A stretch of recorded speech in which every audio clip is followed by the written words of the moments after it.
as well as Instagram. आपका Kashish from Gandhi College. Gandhi College. And of course, Applied psychology. right. Third year, I'm assuming. Yes.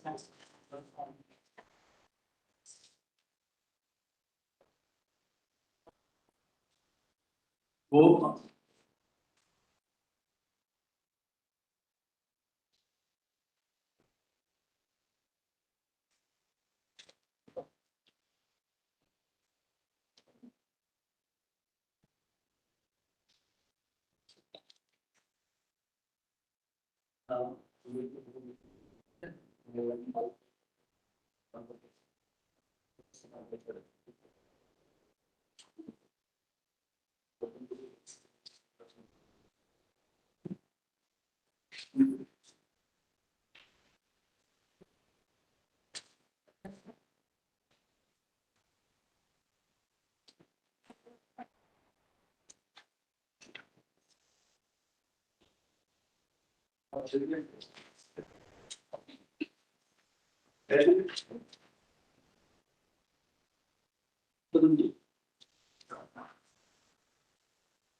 ये तो मैंने रखे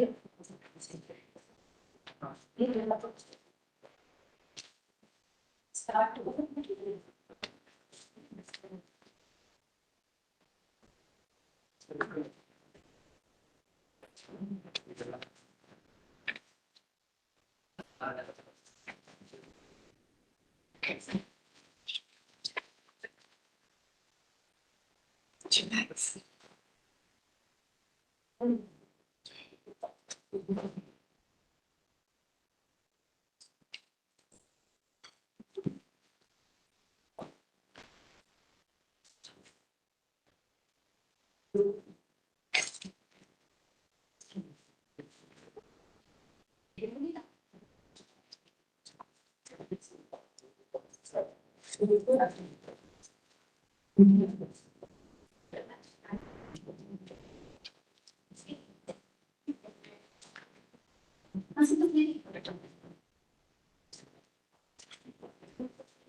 Not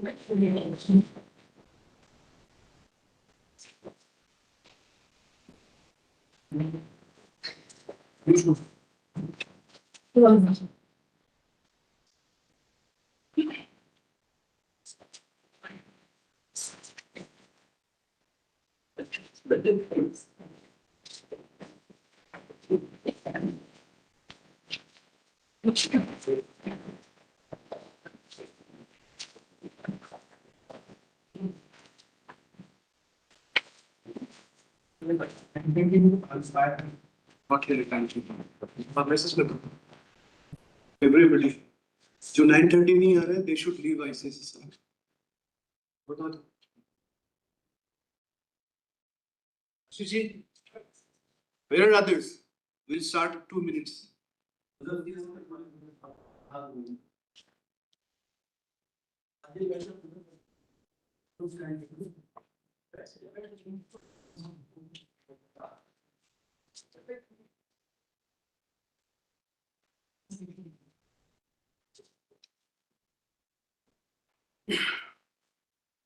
where are the interns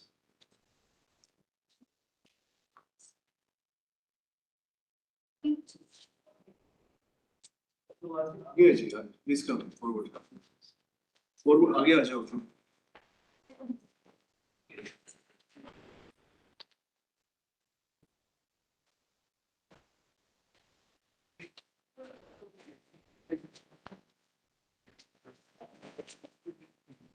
We'll sit, that's what we were sitting, but when she said we come.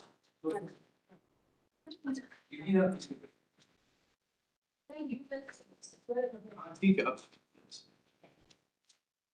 You just have to sit there. yes come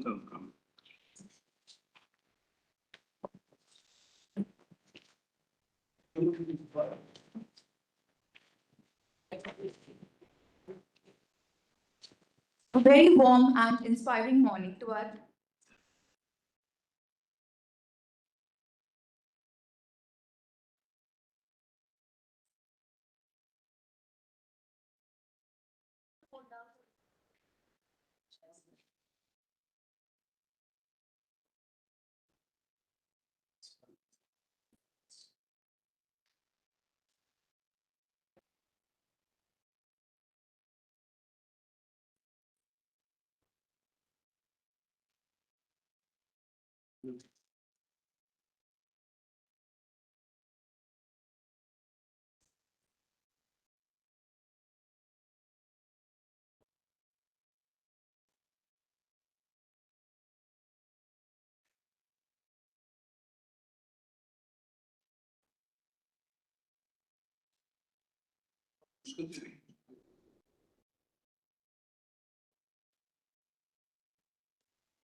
A very warm and inspiring morning to our esteemed panel, colleagues, and most importantly, our vibrant young researchers joining us both here as well as virtually from across Bharat. On behalf of ICSSR, it is my absolute privilege to welcome you all to the first ICSSR Research Methodology Workshop for undergraduate students being conducted in this dynamic hybrid mode. To begin this workshop on an auspicious note, may I please request the esteemed panel for the traditional lighting of the lamp.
Thank you so much, sir.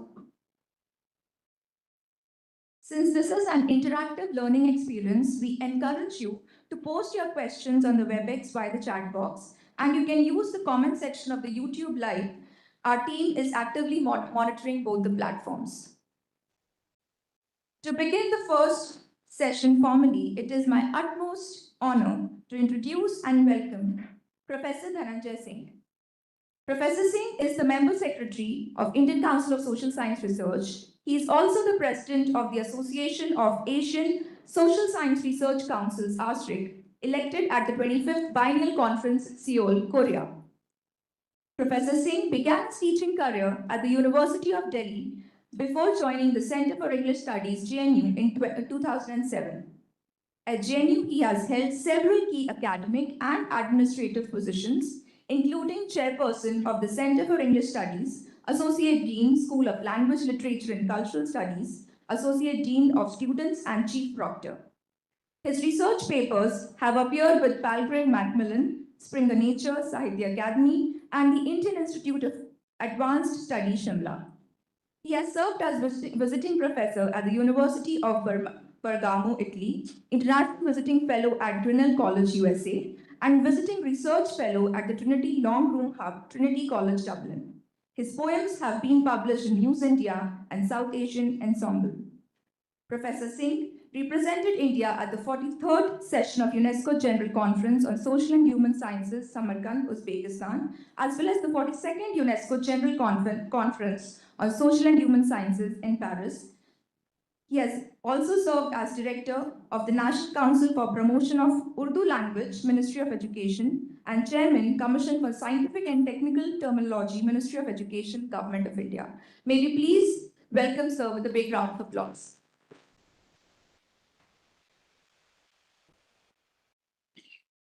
Thank you so much, Aditi. Professor Bergman, Zen Bergman, the deputy directors at ICSR, but most importantly, the young researchers today present here from the colleges and the universities, and also research interns at ICSR and young researchers at ICSR. This is a big day for Indian Council of Social Science Research. We are organizing perhaps one of the largest seminars with you being present here and students joining us on WebEx and the YouTube channel. Therefore, welcome to ICSR, and we are grateful to you for enabling us to make a very important beginning today, which is of course inspired by the National Education Policy. ICSR has come with a new initiative supported by our council members to give opportunities to undergraduate students in third and fourth year of their the BA program, BA, BSc, BCom, interdisciplinary areas, a program to take research projects and participate in creating research-based and innovative solutions to the challenges that this nation faces in order to become true stakeholders in what we understand now as Viksit Bharat 2047. So today is an important day for us. Let me share with you a few facts, one of which I have already told you that ICSR encourages you to become research project investigators in research projects funded by ICSSR. We're going to fund at least 600 research projects where you could be a lead investigator or you could be a participant or partner or collaborator in a research project led by your friend, a guided research project. The second thing which I want to say is, of course, today is that ICSR is investing its time and resources in creating capacities for you in terms of research skills, in terms of research tools, evolving research tools, as well as traditional Indian capacities in research.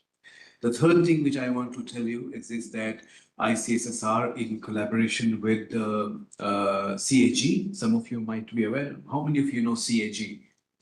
CAG, please raise your hands. Anybody? CAG, Office of the Comptroller and Auditor General of India. Does it help? Yeah, anybody? It's okay if you don't know it. I also didn't know it.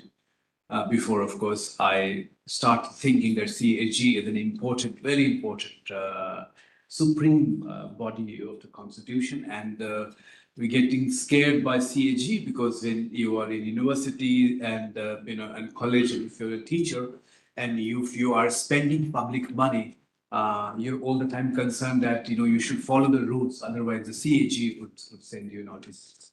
Now, the CAG is the Auditor and Comptroller General of India, as I said, a supreme constitutional body. But what it does and what is important for you to know is this, that it creates a wealth of data.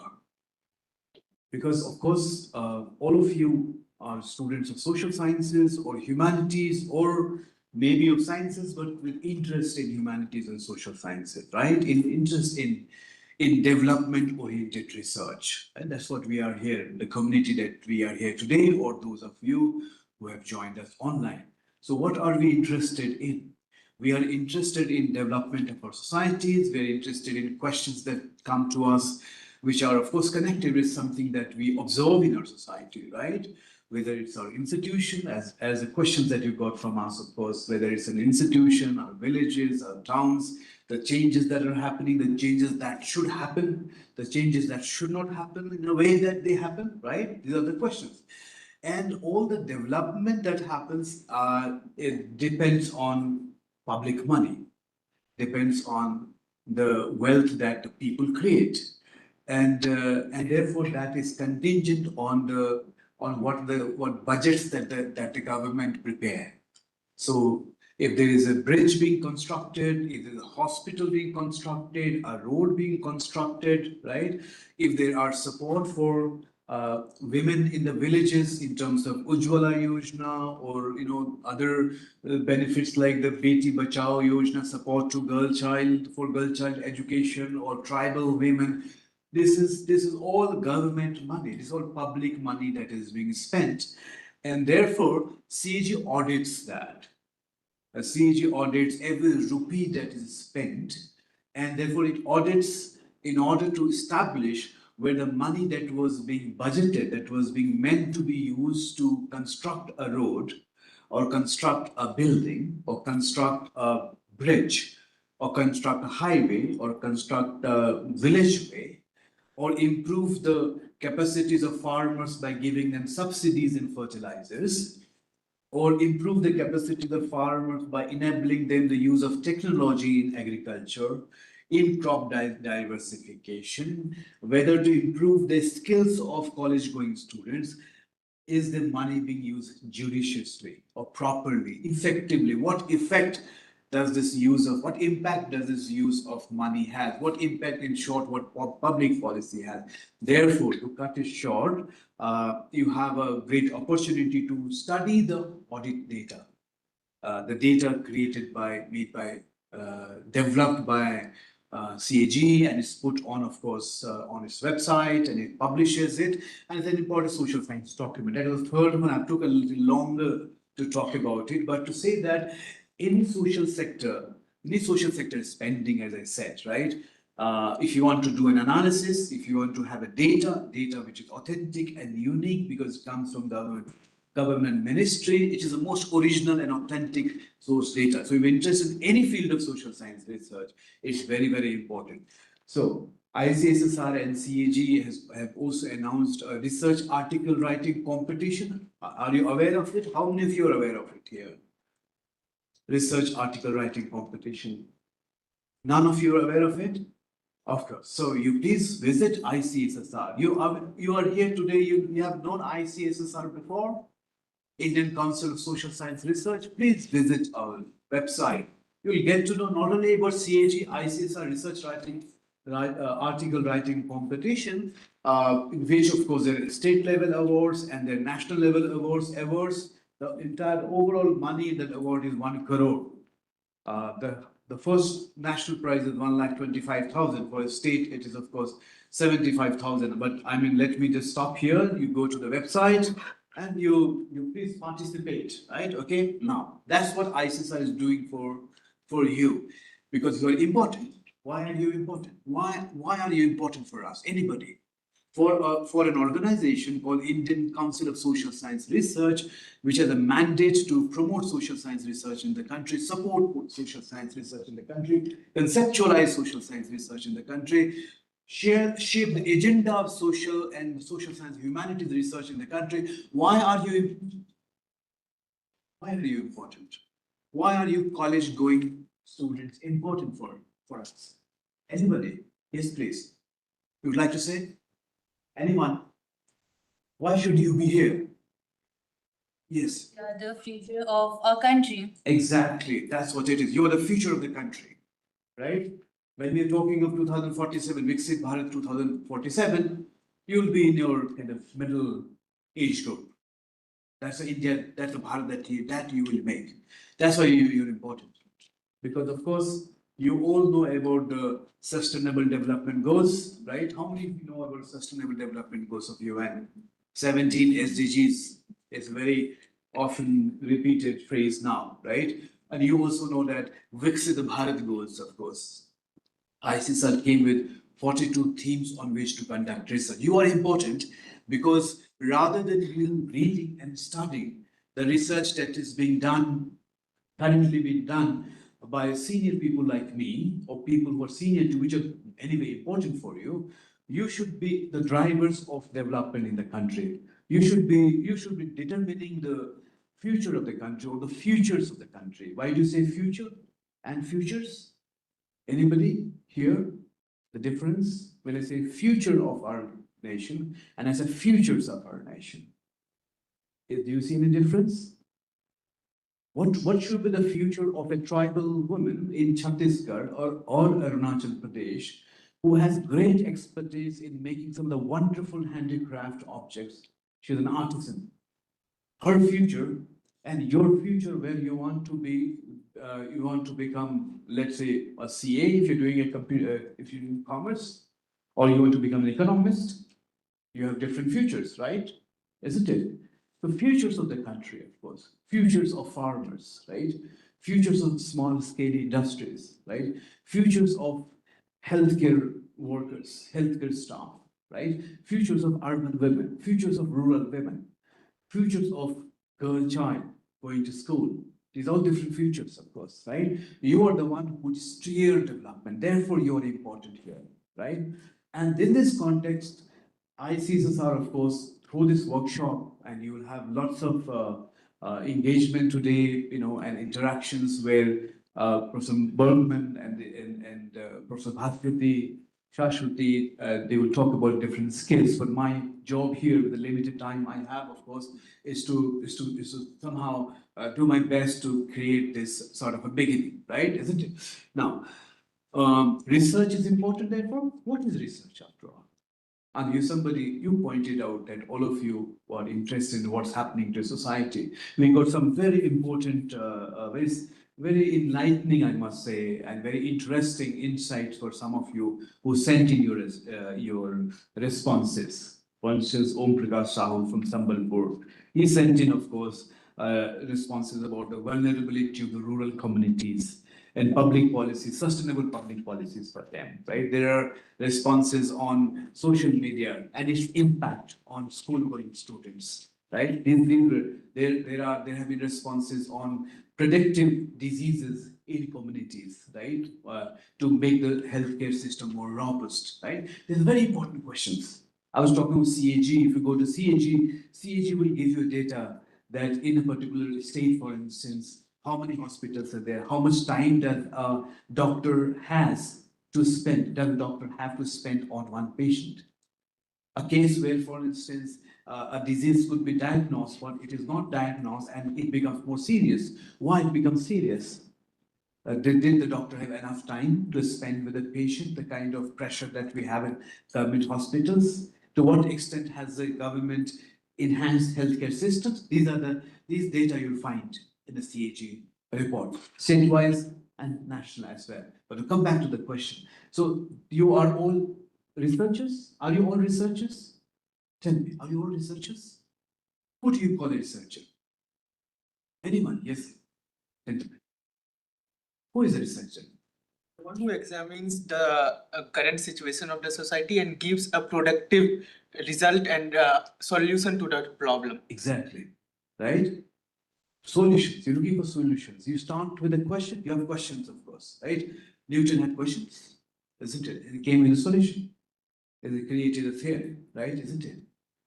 And we are in an age, I'll talk about later on with type of AI, and there is an assumption that everything AI is creating. What should we do? So research is somebody who does that, right? Examines the data, has questions, of course, right? Is in for uses the model given by a certain theory, social theory, for example, right? Isn't it? And comes to certain conclusion. But you would think that a farmer is not a researcher? Is a farmer a researcher? What do you think? Is a farmer a researcher? Yeah, in a way. To put it differently, what is the relationship between knowledge and wisdom? So let me tell you a few facts. We have established that we all are researchers and we move from questions to answers, right? Isn't it? We move from questions to answers and we move from, let's say, examining the causes as in consequences of certain phenomena, right? Isn't it? So deforestation, right? The cause of deforestation, the consequences of deforestation, exactly, right? Describing a certain phenomenon, right? Isn't it? So girl childs in schools being given bicycle in a state that I come from, which is Bihar, which became a big news. The girls' child were given bicycles, of course. What would be the effect of it? Would it therefore increase the enrollment ratio? Why would it increase the enrollment ratio? Why do you think? Anybody here? Why? Somewhere it empowers them It empowers them. It empowers the girl. How does it empower them? to reaching those schools. Yeah, because schools, if it are distant, of course, right? Maybe 5 kilometers from the village, right? It's impossible. There are other social reasons. So there are also social causes, of course, right? Very social causes, isn't it? So, of course, describing the consequence of something. So it's beginning from question and to coming to a conclusion, right? That's what research is. And I said a few concepts, a few terms, right? Facts, opinions, information, knowledge, wisdom, research. Are these all synonymous terms? Yes. Are these all? What is the difference between knowledge and wisdom? Sir, knowledge is just information and ability to make a decision whether it is right or wrong. Okay, so knowledge is just information. All right, all right. Okay, would someone agree or disagree with this? Yeah. Yes, you're partially right that of course there's the information needed for knowledge. Yes, please. Is that knowledge just for information, wisdom, like how to apply the knowledge. Like I know how to make the tea. I know how to drive the car. This is the wisdom. Yeah. So see, the thing is that you're of course correct in some way, partially true, of course, but knowledge is something, the great Plato asked the fundamental question, what is knowledge? And Theocritus, right? So knowledge is something which is interesting in itself, which exists independently. Knowledge of in what circumstances there will be rain. In what circumstances there will be rain. People in villages, people used to predict rains. There are traditional systems to predict the rain, right? But there are also metallurgical systems to predict rain. So it is not simply information, right? So knowledge is something. Of course, there is an understanding. It's a very difficult thing to define knowledge. Plato says that. How do you define knowledge? Is it a change that comes, qualitative change that comes in you in understanding a certain phenomenon? Is that knowledge, right?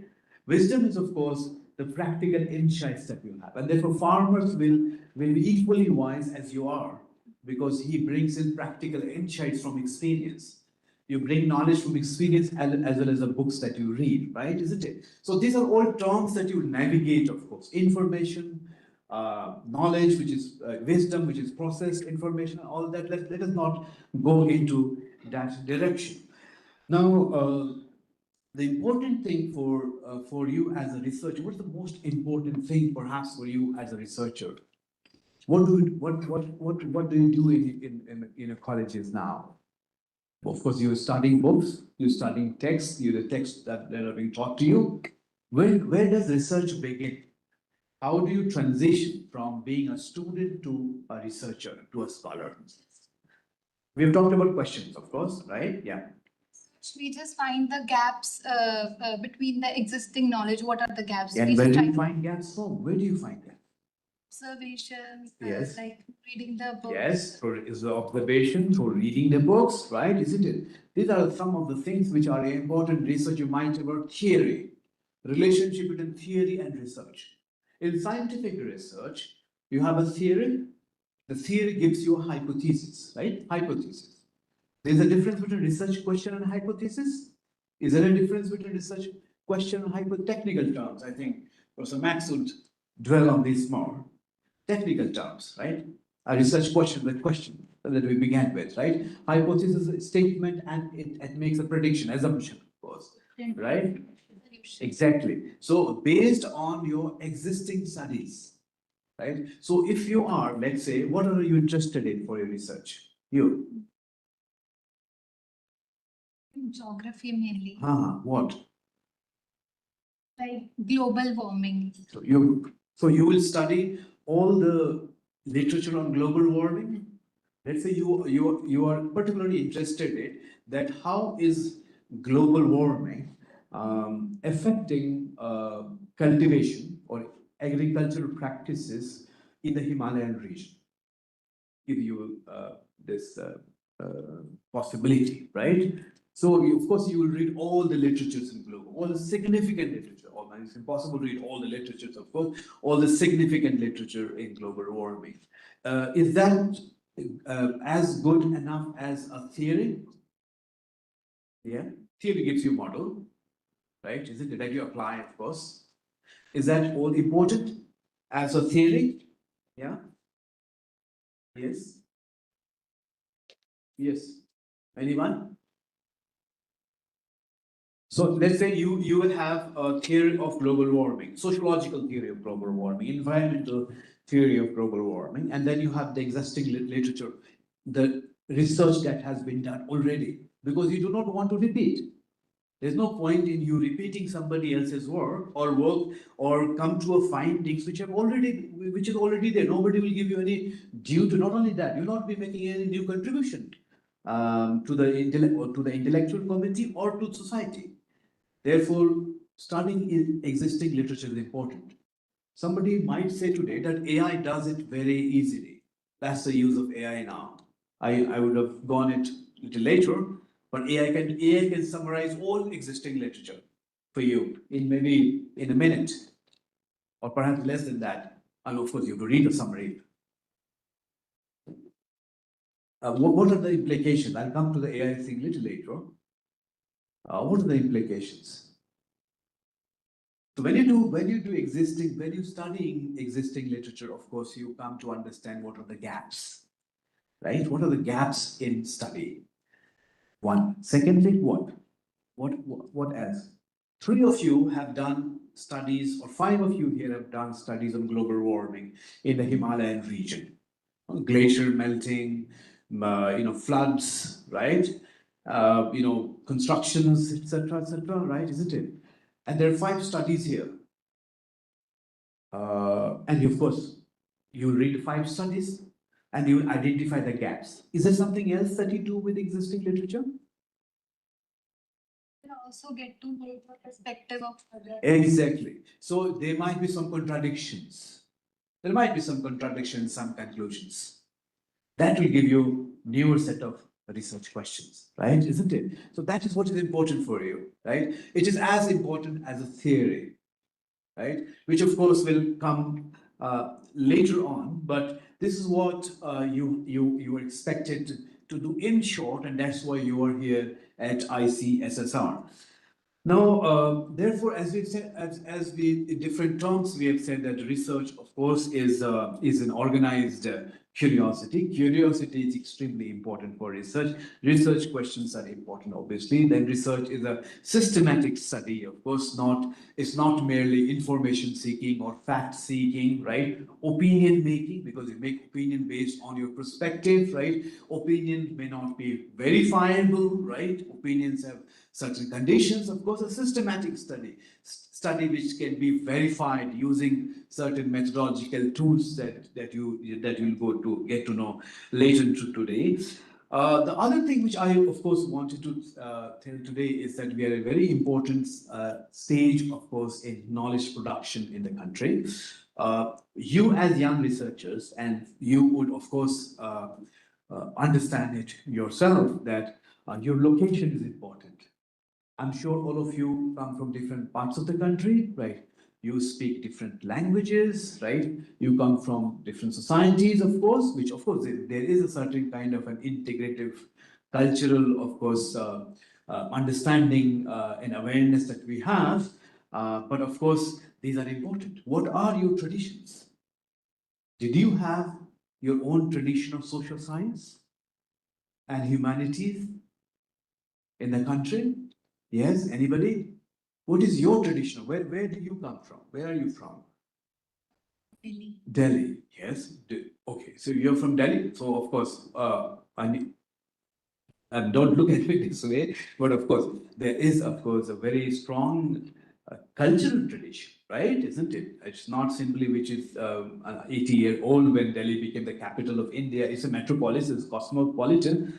But you go to Katwadia Sarai, right, which is close by. You go to Bay Sarai, you go to Jia Sarai, right? You go to all the villages, you go to the urban locales, right? Isn't it? There is a specificity. What are these traditions? So the question that I want to ask you, of course, more as a question to make you think critically about your own location as researcher. Your own location is important. Your understanding of yourself is important as a researcher. After all, you go to the field or you study a text. You study a text not like a robot, right? Do you study a text like that? Or an AI agent? Do you study a text like that? What will an AI agent do? I wanted to comment later, but I think I have 15 minutes left here. So what would an AI agent do? It will give you all the data sets that are available on a particular topic, whether it's environment, whether it's ecology or agriculture or economy, small scale industries, polity, democracy, right? Take your pick. It will give everything that exists, right? But is that research, therefore? That's important. It's important as a tool. But let me not deviate here. So your own traditions. What about you? Anybody here who comes from a village, a small town? Yeah, we have, yes. UP. UP, where? Gorakhpur. Gorakhpur. Different languages? How many languages we have in India? Anybody? How many languages we have in India? Roughly? Huh? 1600. Huh? 22 languages, but she said 1600. Did you say 1600? 1600. Yes, so that's spot on. Now, the problem is, let me ask you something. What is a language and what is a dialect? Normally, you come across. Yesterday, I met a friend when I was taking a walk in the JNE Road, and he says, I speak Bodo. And he says, Bodo is a dialect. Now, where does this distinction come from? Language and dialect. Is Bhojpuri a dialect, or Magahi a dialect, or Mathili a dialect? Mathili is a language, of course, it's a scheduled language, sorry. Is dialect? So there are 1500 plus languages. Look at the tribal languages in the Andamans or in the Northeast. Are they not languages? Have knowledge not been created in these languages? Right? Today, when you're talking of sustainability, the globe is talking about sustainability. What has been some of the fundamental problems that is responsible for where we are today? And why is social science important in that context? And why is your location in your language important? How are Indic ways of knowing and thinking and researching important? The world would not have faced the sustainability crisis if the policymakers and the people who control states and the people who control development, people who steer the way of industrialization and modernization. We hear a lot of time in India that this is traditional and this is modern. Right? That's the usual thing that we hear in India. This is scientific and this is unscientific. Today, Edinburgh University, of course, has unveiled the, what do you call, the torso, right? Unveiled of a very celebrated figure in Indian intellectual tradition. Yeah, who? Should, right? Isn't it? The first surgeon. Now, if you think there was a controversy in India in 2024 when somebody suggested an Indian new surgery, people laughed at it, right? But today, if I say that University of Edinburgh has recognized, sure, the Charak Samhita and all are recognized, people would listen to you. This is colonialism. This is colonialism.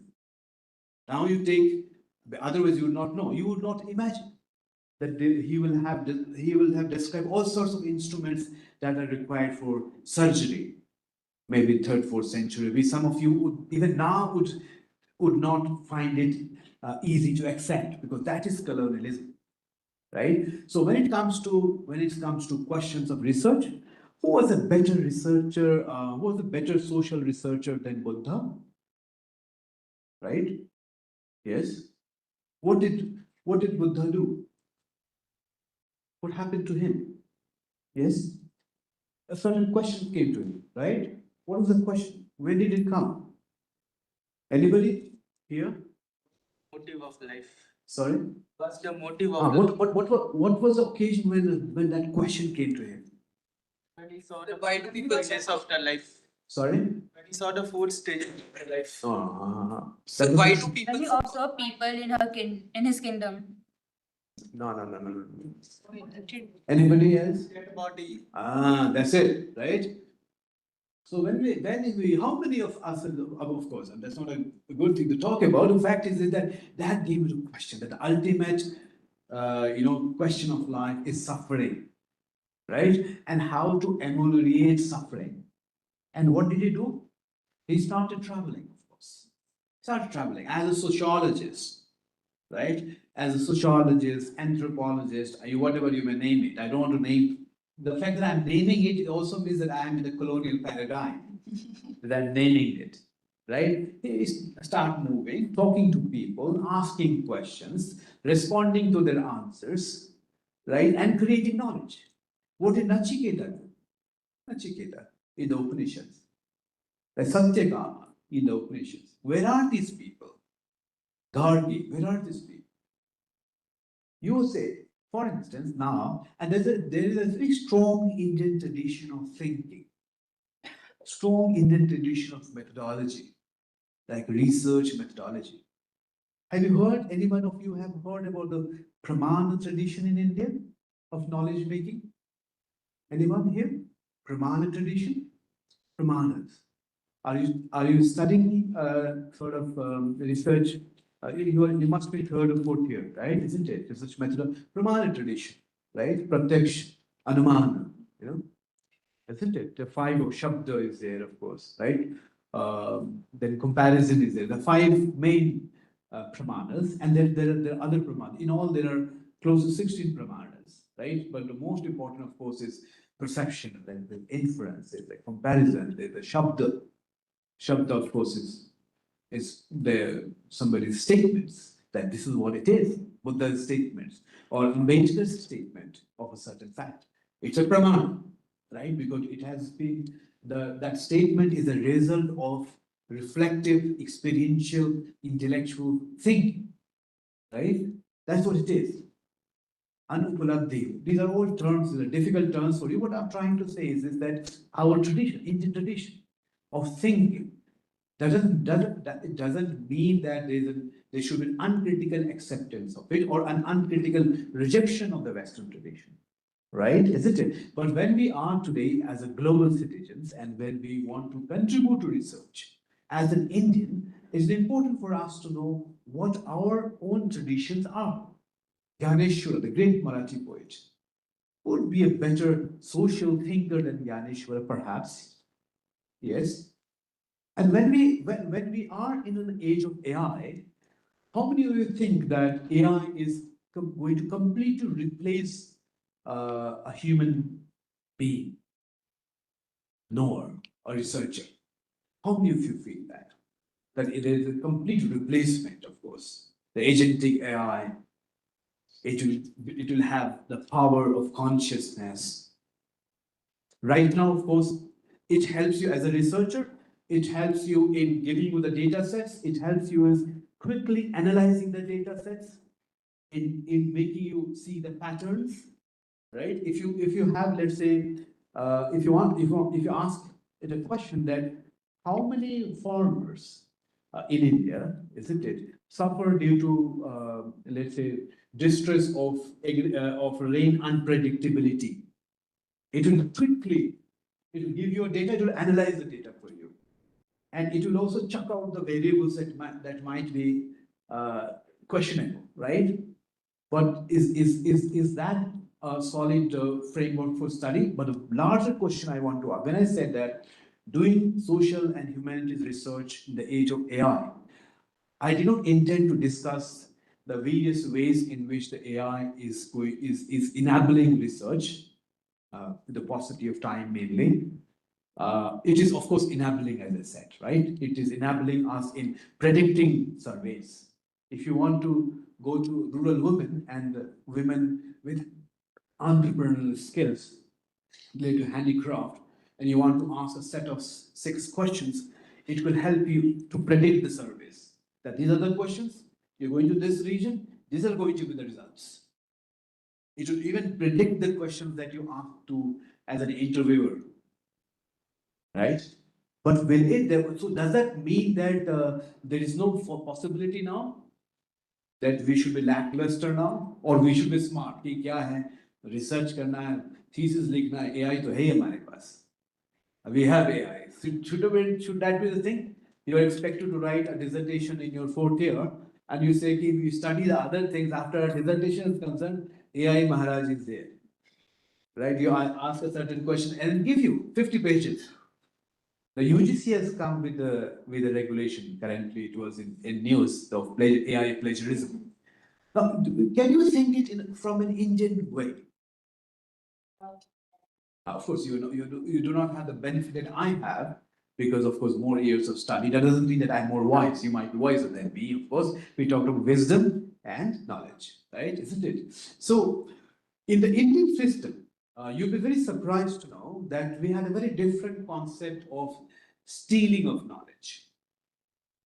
The term was Shabdaharan and Ardhaharan. There is one thinker called Rajshekhar, his Kavya says there. Shabdaharan and Ardhaharan. I'm going to say a very dangerous thing. I'm going to talk about originality. So, to look at it in a certain way, originality is also a construct, right? In a certain way, copyright, right? Original, right? Okay?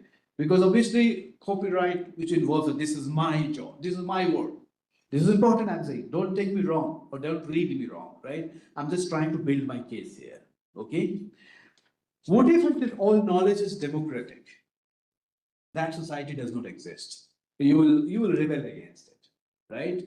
Now, what the classical Indians talked about it, something which, of course, many years later, some of the Western thinkers, especially in literary culture studies, that's where I come from, they bring in the concept of dialogism, but that's not exactly that. We had a concept of Uttar Paksha, Purva Paksha and Uttar Paksha. Do you remember, all of you, what it is? Purva Paksha and Uttar Paksha? Anybody? Yes. Yes, please, boss. Yeah. Uttar Paksh means Can you identify yourself a bit? myself Haripal Yadav. Ji. I'm a UPSC student. बैठिए. हाँ जी. Okay.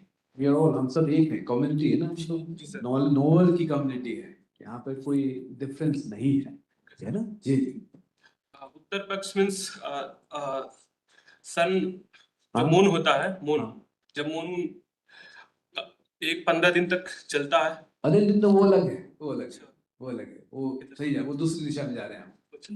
See, it was important for a researcher, for a knower in the Indian tradition, that everything that pre-exists him, his theory, right, or his subject, I mean, the subject of inquiry or investigation, has to be analyzed step by step.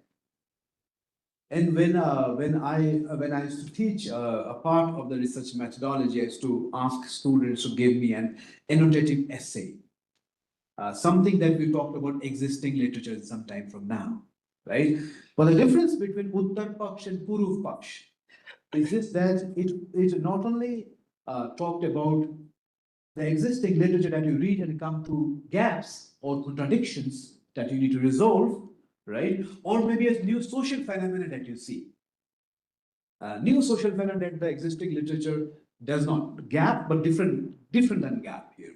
You're seeing a new social phenomenon, right? Now, Uttar Paksh means that every argument that precedes you, you are free to take it. You're free to take it. Nobody would say that you can't take it, right?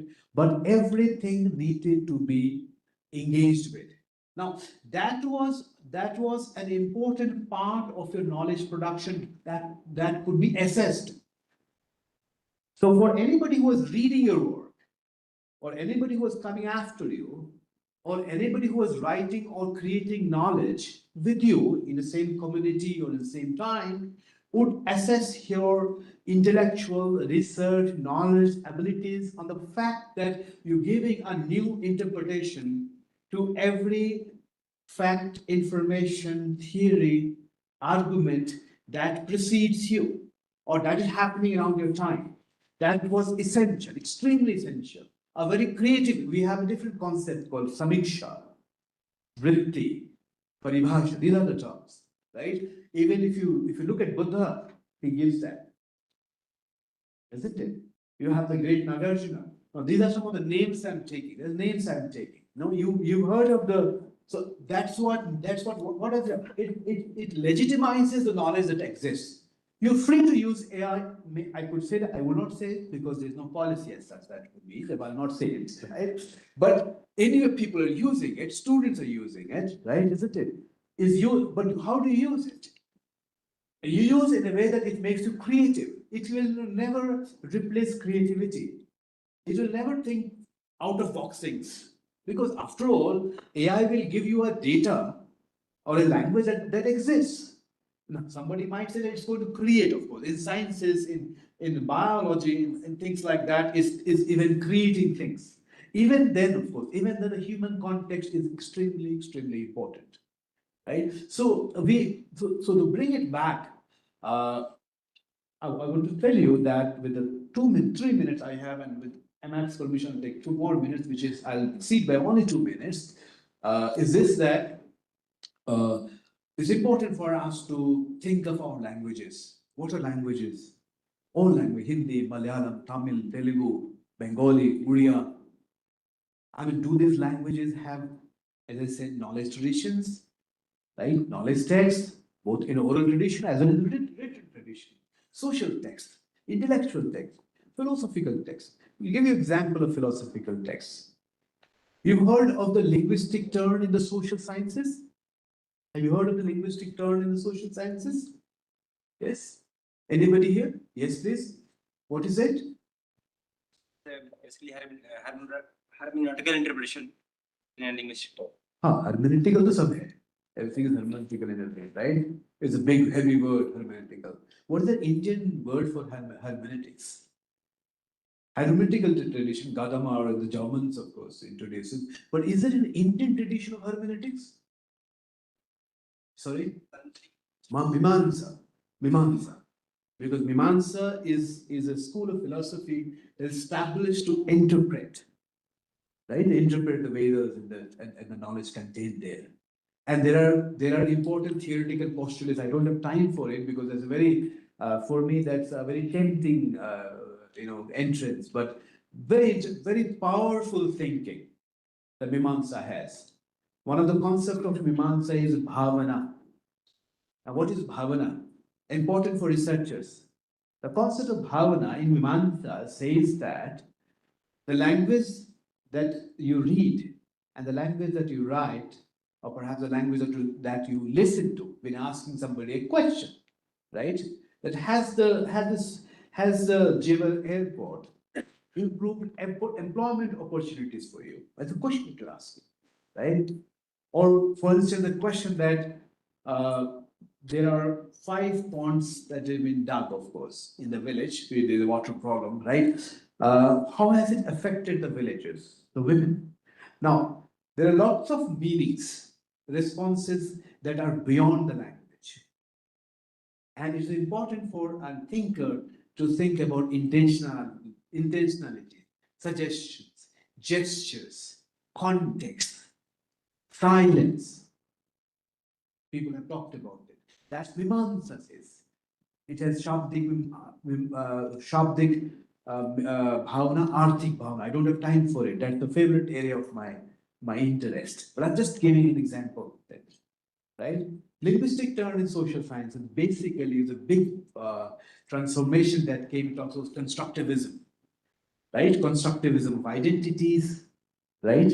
Constructivism of knowledge, its impact across all disciplines, sociology, anthropology, culture studies, politics, discourse analysis, discourse, Foucault, one of Foucault, discourse, power, all comes from there, right? Isn't it? Objectivity, it questions objectivity, that objective knowledge is possible. Subject is implicated in the knowledge, right? Isn't it? And it gives you all sorts of theories it comes with. But what is the origin of it? Have Austin's speech act theory, one of the example, of course. But what is the origin? Do you, as a young researcher, know about the Indian connections to the linguistic term? Kishore is here, of course. Linguistic term, Indian connection to the linguistic term in social sciences. Do you think that as an Indian scholar, as young Indian scholars, you should not be knowing about it? Yes, we should. Because of course the linguistic terms come from Ferdinand de Saussure. And Ferdinand de Saussure was, you heard of Ferdinand de Saussure? Structuralism, yeah? And Saussure is the professor of Sanskrit. And if you read it, it comes from Bhartrhari. But you need to read and engage yourself. Name dropping won't help. There's no time for it. Name dropping won't help. But the fundamental problem that Bhartrhari says is this, that language is not a means of communication. A thing exists not because it exists, but because there is a word to name it. And there's a word to name it not because there's a word, but there's an intentionality to name that object. And therefore, intentionality and functionality of language is something that creates a social discourse and social realities. So I'll end with that, with this kind of calling on you that you should look at the colonial frameworks is important. Decolonization, the gay movement in Africa. There's a writer, native Canadian writer, Thomas King, who questioned the very term post-colonial, because he said that it's imbricated in the colonial. So the moment you say post-colonial, and this is my post-colonial writing, you're answering to colonialism. Therefore, your own autonomy, the autonomy of your knowledge does not exist. Right? It's kind of, so you look at all the post-colonial discourses, they're all great, clever writings, very, very interesting to read and very difficult also. Can any subaltern, can any of you understand, read and understand Can the Subaltern Speak, used to be a big talk, right? There's a very difficult text, of course, but what they did, they said that we as, one of the concepts was that we as post-colonial people have hybrid identities. And we accepted in our department hybridity, biculturality, etc. So that needs to be critiqued from certain alternative positions that we have in India, right? So with this, I think I'll end. I had a certain things to say, but I think I should end with Panini because we are in the age of AI. Has any one of you heard about Panini? Yes, the students, the BA students. Anyone you've heard of Panini? Panini, anybody Panini? Yeah. Even I didn't know, frankly speaking. Most of you, yeah, you tell me, who's Panini? He was a rishi Mhm. and Ashtadhyayi जिनको Compose किया था. But most of you would not know. And have you seen Ashtadhyayi? Ashtadhyayi. Yes. And if you don't know, I mean, this is okay because even in my age, when I was trying to know about it, but that should not be a reason that you should know. But I thought that Panini was maybe Italian. That was my first thing because. And then I asked my teacher because he was talking about Panini in class. I said, at that time we didn't have the AI and all, even not Googling and all. So I went to him to ask him that, who is Panini? He said, you don't know Panini? He said, no, I don't know Panini. He said, why don't you go to the library? You should be ashamed of yourself, you don't know Panini. I went to the library and I found, wow, that was ingenuous. And so Panini Ashtadhyayi is not simply a grammar. Also composed Maheshwar Sutra as well.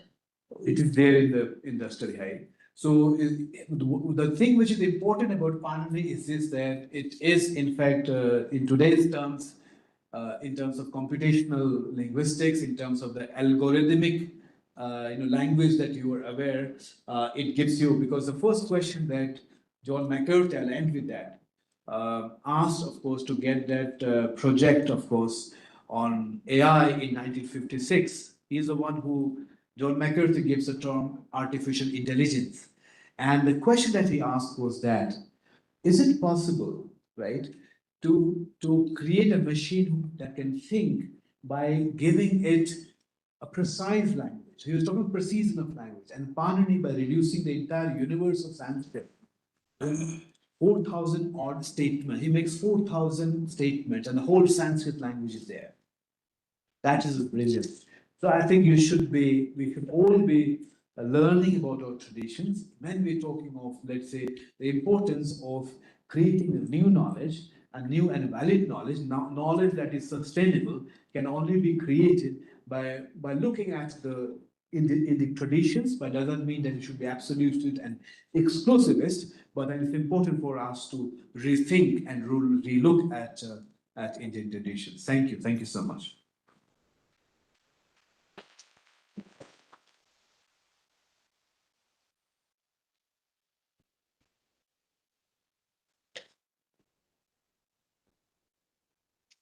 Thank you, sir, for that incredibly enriching and thought-provoking session. With your kind permission, can we take a few questions from our young researchers?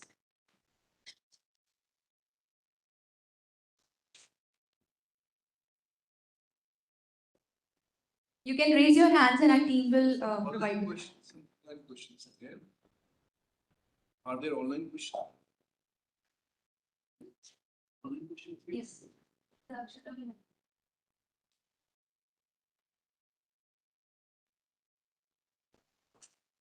Thank you very much, sir, for your talk. I'm sorry to start off on this note. It might be a slightly loaded question and a slightly, a question that sort of maybe goes against some of the things you said. Now, because we're talking frankly, right? We are, and what we're talking about is where research is going in the future. We must acknowledge the fact that India has a critical issue where we have an issue with providing the actual funds for research. That is an issue. India has an issue in academia. This is established at this point in the education system. Now, I won't go into all of that, but then we know that a lot of the state universities, a lot of the central universities are the best simply because they're the only options out there. Now, at this point in time, there is a fork in the road. Now, India focuses on either research the way that Europe is focusing on right now, where we're looking at Neanderthal DNA and we are looking at how it correlates to human DNA, and we're looking at what science can tell us about the two things and how we can move forward in terms of maybe curing certain diseases and cancer research and all these things. Or India has this other option where of course, we take up what we have done. And it's amazing to do that, to pick up what has happened in the South. Of course, a lot of this is dominated by Sanskrit research, but to pick up all these elements and focus on what we did to counter the colonials, right? But to also show them, hey, we can do this. Is that not a critical fault wherein to try to prove that we are better than the colonials, we had all of this, we're falling into this trap where at this point there is an open percolation of pseudoscience into some of the best establishments that we have. I mean, that's pretty much. Thank you.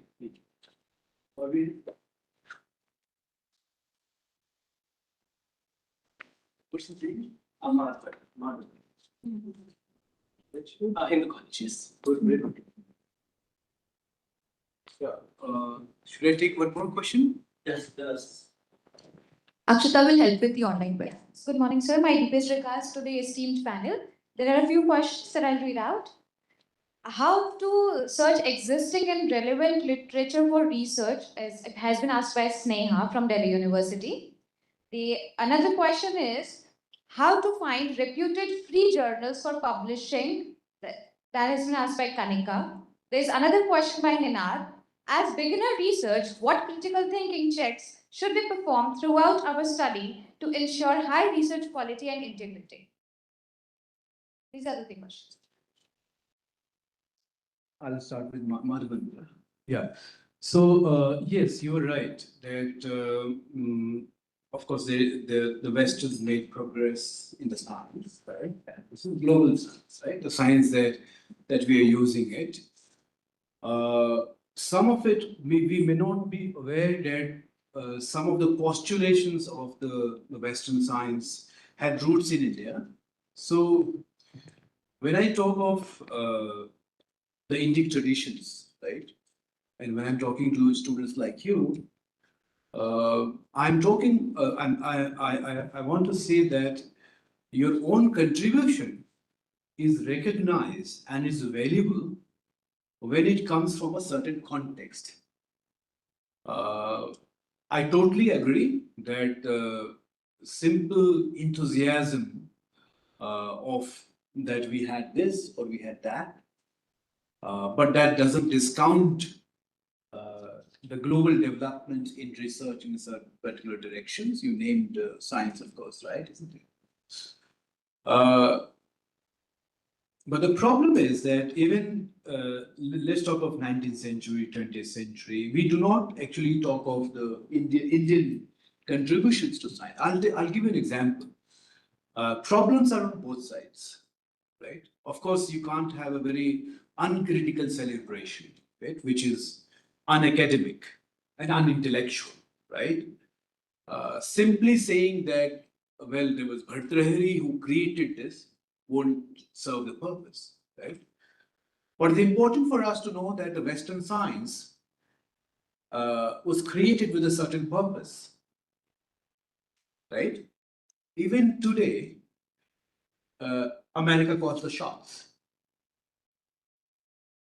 So Western science was not created for actually, and with all respect to Western science, has done all great things, of course, right? We totally agree, right? Because science or knowledge expands. Knowledge is powerful. It can make living better, comfortable, right? And therefore expands. You talked about Sanskrit. Why only Sanskrit? Sanskrit was called a dead language when we were students. Sanskrit is the dead language. I mentioned Panini. You should go and read Panini. Panini is 9th century BC. NASA talks about Panini. So when I say NASA talks about Panini, unfortunately students will listen. There must be something important. So for us, if we have to create, and we are in a phase where we want to develop, therefore we have to create original research and Indian research, and therefore none of the scientists who come from their own traditions created research in a vacuum, right? And social, cultural, intellectual context is very, very important, especially in social sciences and even in sciences. Do you know that Edwin Schrödinger, who was a physicist, Edwin Schrödinger was a physicist, a quantum physicist, and I think he was an intelligent man. He got a Nobel Prize, right? So, but despite being that, but Edwin Schrödinger was interested in Advaita Vedanta, in the relationship between matter and energy. What Advaita Vedanta says that the relationship between matter and energy ultimately relates to energy being the only existing thing. So you have to see. My response, a lot of people say that there is a lot of talk about Indian knowledge systems. Everybody's talking about Indian knowledge system. John Stuart Mill on liberty. I may not, I want to say this, it may not be a valid comparison, I want to say this. When he talked about changes in society, right? There's a big transformation happening. We are in an age, in a transition, where to talk about the fact that to teach Abhinav Gupta. Have anyone of you heard of Abhinav Gupta? Yeah. Or Anand Vardhan? Abhinav Gupta. Anybody in psychoanalysis here? Psychology, anybody here? Psychology? There might be an online. Yeah. So when I had to teach Abhinav Gupta, and invariably I have to say that, well, Jacques Lacan in one of his essays in Critics talks about Abhinav Gupta. So people get interested. We are in that moment of history, right? And that is changing now. It is acceptable that many of the statements and the works that will come will sound uncritical. It's not even expected.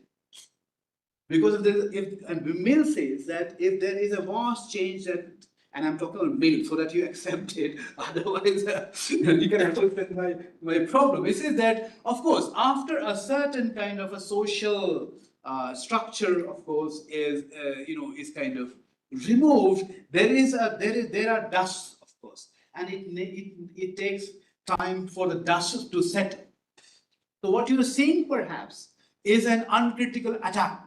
Okay, this is what it is, and some of it I also said it that, well, there's the index knowledge systems and this, but the point that you have to understand is this, that the dust will settle, and purely based on the intellectual merit of this day of this. I gave you example of hermeneutics, right? I gave you examples of Schrodinger, the lot of Sankhya, for instance, the theory of gunas in the Sankhya, right? The relation that Sankhya has with physics now is for all of you, and especially in the social sciences, it's for all of you to therefore interrogate. And this is not what is happening. Africa has a great movement now of decolonizing social science research. Sorry, Max, have taken more time. And with we can have a conversation, continue this. Well, thank you for asking the question. You have a couple of questions on that. Yeah, so I think we did 2 minutes, and thereafter I think I can respond to them, by writing. And they were all very good questions, of course, right? Isn't it? One was on publication. I know there is an issue with publication. The opportunity is less, obviously. Focus index journals and etc. So ICSSR, of course, is reviving its own journal. We have the Indian Social Science Review. We're going to revive it. We're going to make it open access. But you also should know that your research is not limited by the presence of a research of a journal. Because in the times that we're seeing, there are far more other avenues for you to actually communicate your research. A publication journal is extremely important. I don't have a ready answer to it, obviously, that where to find journals, of course, because we are a big population, obviously. More than 4.5 crore students are in college and universities. And we will not have 4.5 journal to have capacity to publish those kind of, but there are other avenues, of course.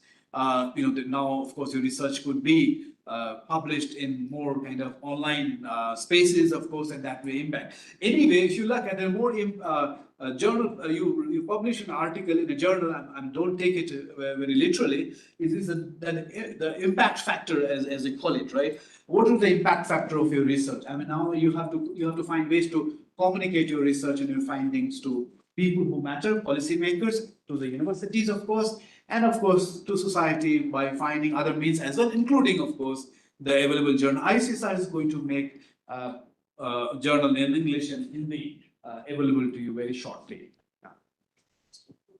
So there's one question from Rupa. She is pursuing her graduation from Ambedkar University And she says that she's interested in courses like artificial intelligence and would like to know that as now AI has infiltrated deeply in our lives, how do you see that nature of research will change in future? And there is one question from Rudra. He's interested in pursuing interdisciplinary courses. There are many courses in Indian knowledge systems also, integrated programs. How can we incorporate IKS perspectives in interdisciplinary framework? Please guide us to the same. To just take three sentences here. Multidisciplinarity again is very ingrained in the Indian knowledge. There's no discipline. In fact, you talk of the history of discipline, 17th century, that's the history of discipline. Right? So did no knowledge exist before 17th century? Why were disciplines created? Why were disciplines created? So, you know, if you talk of the Western science, I mean, we have to take with a pinch of salt. They're all great benefits. Obviously, I'm a beneficiary, you are a beneficiary. But why were disciplines created? Because you expected people to have an expertise in certain fields so that they would be a clog in a wheel. But was it therefore enabling expansion of knowledge? In all societies, even let's say the Western societies before 17th century, there were no disciplines. In India, there's no concept of discipline. No concept of this. You look, Kautilya's Arthashastra. You have policy, you have governance, you have economics, you have commerce, trade, philosophy, Anvishiki philosophy. He says that anybody who wants to have any knowledge of policy must be adept in critical thinking with the Anvishiki. So to give you an example, so multidisciplinary is also important because especially in ICSSR projects, it encourages to work in team, right? So if you are looking at, let's say, something that Professor Bergman has been interested in is about lake rejuvenation in Bangalore. So there's a project on that. So for lake rejuvenation, that project, you need a biochemist, right? You need a sociologist, because people pollute the water bodies, right? You need a sociologist, right? You need an economist. So when you have ICSSR encourages you, therefore, to work in team, whatever your research question is. Somebody who's an economist, sociologist, a philosopher. Why has UNESCO now, you will increasingly see philosophers in the talk on sustainable development. Getting back to philosophy. Because we started with, I think, therefore I am, and therefore there's a big problem. I don't have time for that, right? So all of you need to work together. Because the solution that you find when you work together on a certain problem, economists, sociologists, anthropologists, psychologists, botanists, for instance, or biologists, that the research findings will be more robust and sustainable, more widely relevant. So therefore, you need to develop this kind of a habit or this practice, or working in team. Working in team is important, right? Isn't it? That was the question. I missed the other one, but I think I can write it to the, yeah. What was the other one? I think I've answered both, right? Yeah, yeah. Thank you. I'll write to them, other questions I'll write to them, yeah. Yeah, artificial intelligence is going to change. I think Max will talk about it. There's one sentence. Is that you are not going to libraries to do research. In a sense that you should go to libraries. Of course, I'm not saying you should not go to libraries, but the point is that you want to know the sources, of course, right? Of certain things, of course, that you're working in an area. It helps you. So it's an important tool. It helps you, as I said during my talk. I told you it's a tool that helps you in data analysis. It saves your time, right? It gives you a summary, but do not rely on it. It can hallucinate, as you know. Right? It can give you wrong clues, right? There are biases, there are gender biases, right? Because of course, what is the data that is being fed in a particular model? Is it applicable? Is the model applicable? Therefore, if you have to answer your question, so I guess it's not simply about, so if you have a model, and then can that model on women development be applied to a researcher who is researching, for instance, I give a name of the tribe, an Adi tribe in Arunachal Pradesh? No. Therefore, the knowledge systems. We talk about Sanskrit, I'll end with this, because there was a reason that when Itsing visited India, I'm talking about 7th century, He said that anybody from Samarkand to Sumatra, right, Uzbekistan to Indonesia, has interest in knowledge must see the Sanskrit knowledge texts that are over here in the region. Spend some time in Sumatra, learn Sanskrit, and then go to India. So we should acknowledge that there was a knowledge tradition, and we'll talk more about it later. Okay, thank you so much. Thank you everyone for this interactive session. You are now welcome to join us outside for a short tea break before the next session. Yeah, it will be a 5-minute short tea break. Please join up for the next session. Yeah. Thank you.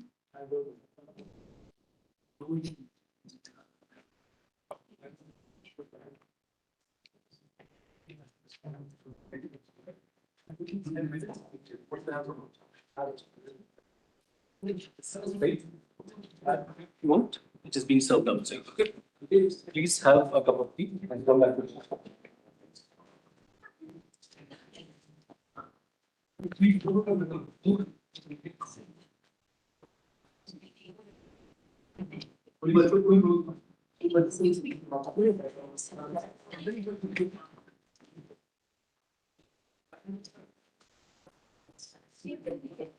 It's gonna be very noisy. Let them know if you mind or extend a bit.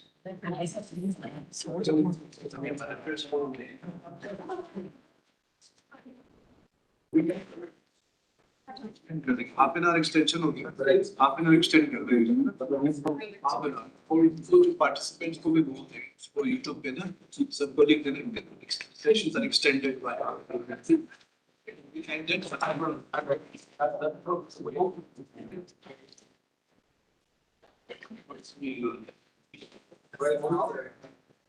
I mean, ethics and how we did so early is in games. It's exactly what we did earlier this morning and yesterday.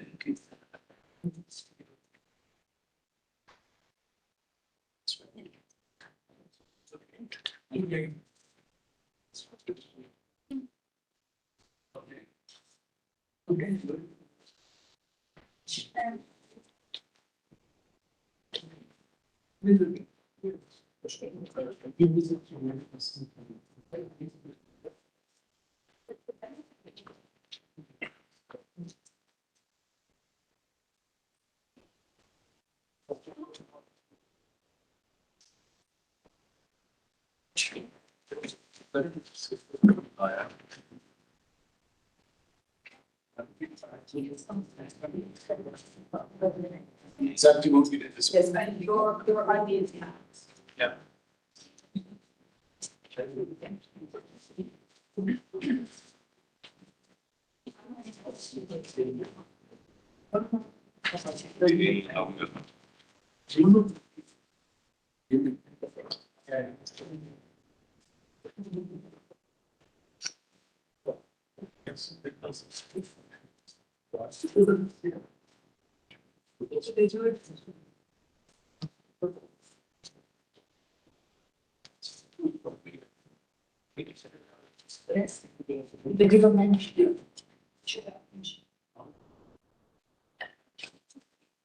No.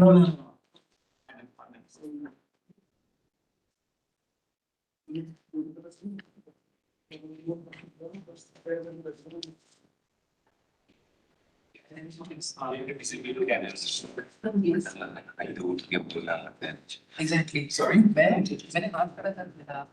I would answer this question. I would answer this question. See, here's the question. And political certainty. And one side. Like, general community sort of theme as scientific or unscientific. We don't measure parameters. First one is I'm trying to just get it from just market. Subjective and so Falsifiability. Exactly. Subjectivity, falsifiability. But now, It's for the people.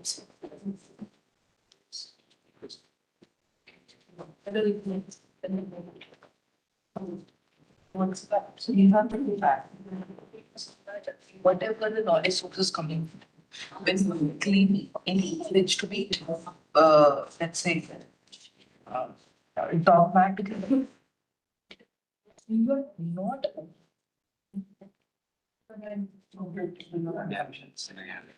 अगर the question is that they are thinking of knowledge, you put it as dogmatic. ठीक है? अगर आप सिर्फ open minded open minded is not the only virtue in society. There are four. The one which changes the matter, of course, as you object astrology का empathy. You आप open mindedness से मान सकते हो.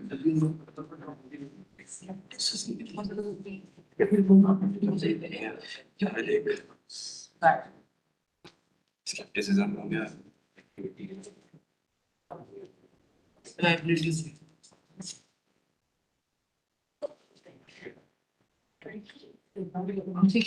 Simple analysis in sense astrology का let's say. सब जल्दी लेके आ रहा है.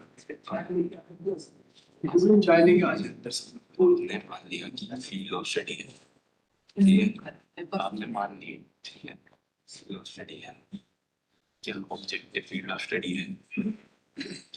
एक पर्टिकुलर सन साइन का सेम कैरेक्टरिस्टिक शो करे. एक समझ गया. ठीक है. Objective This question is more valid. into that. Objective नहीं है. ठीक है. Now you will open minded.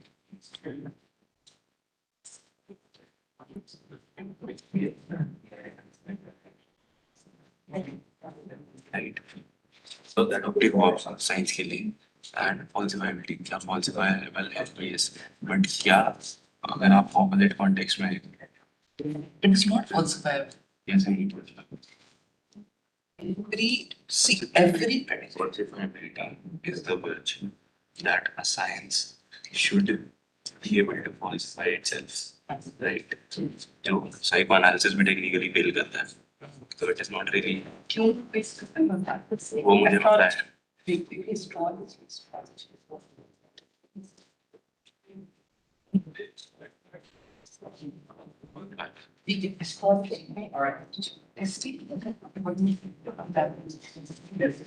Prediction.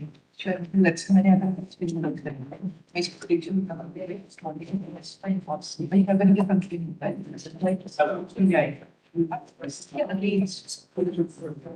जो चीज भाई अगर सब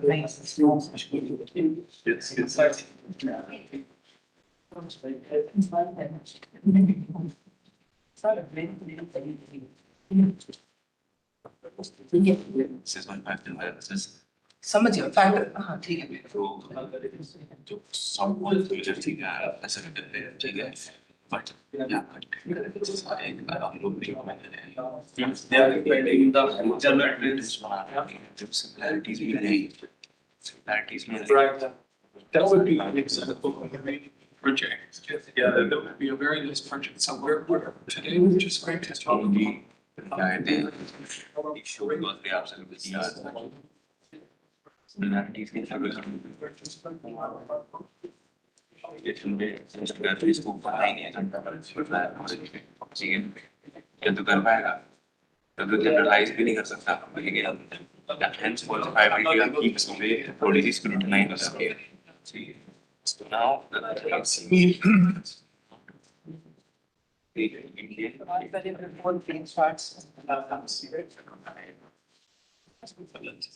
yes.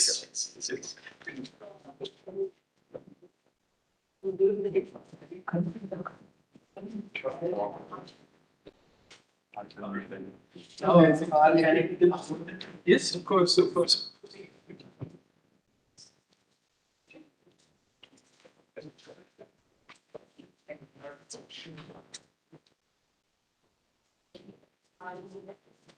Hello.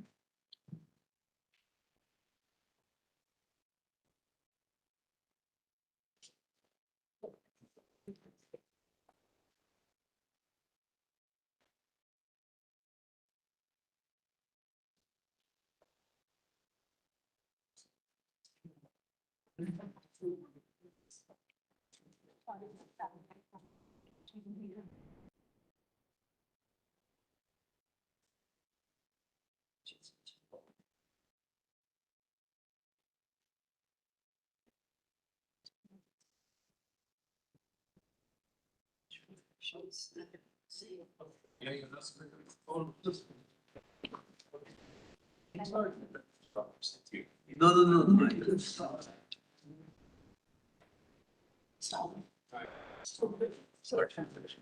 Yeah.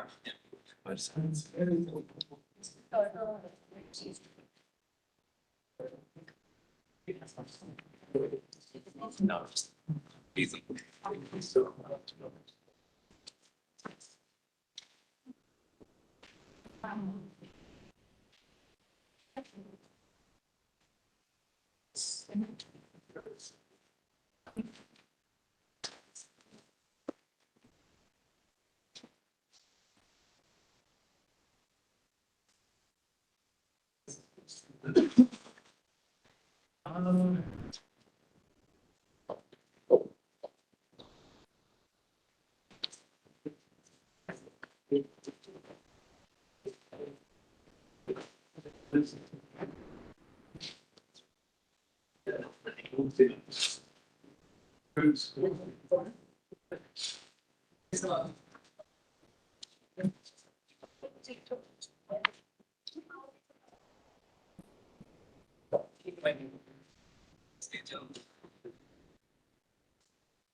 Hi, welcome back once again, all of you. A very good morning. Welcome to the second section of today's workshop.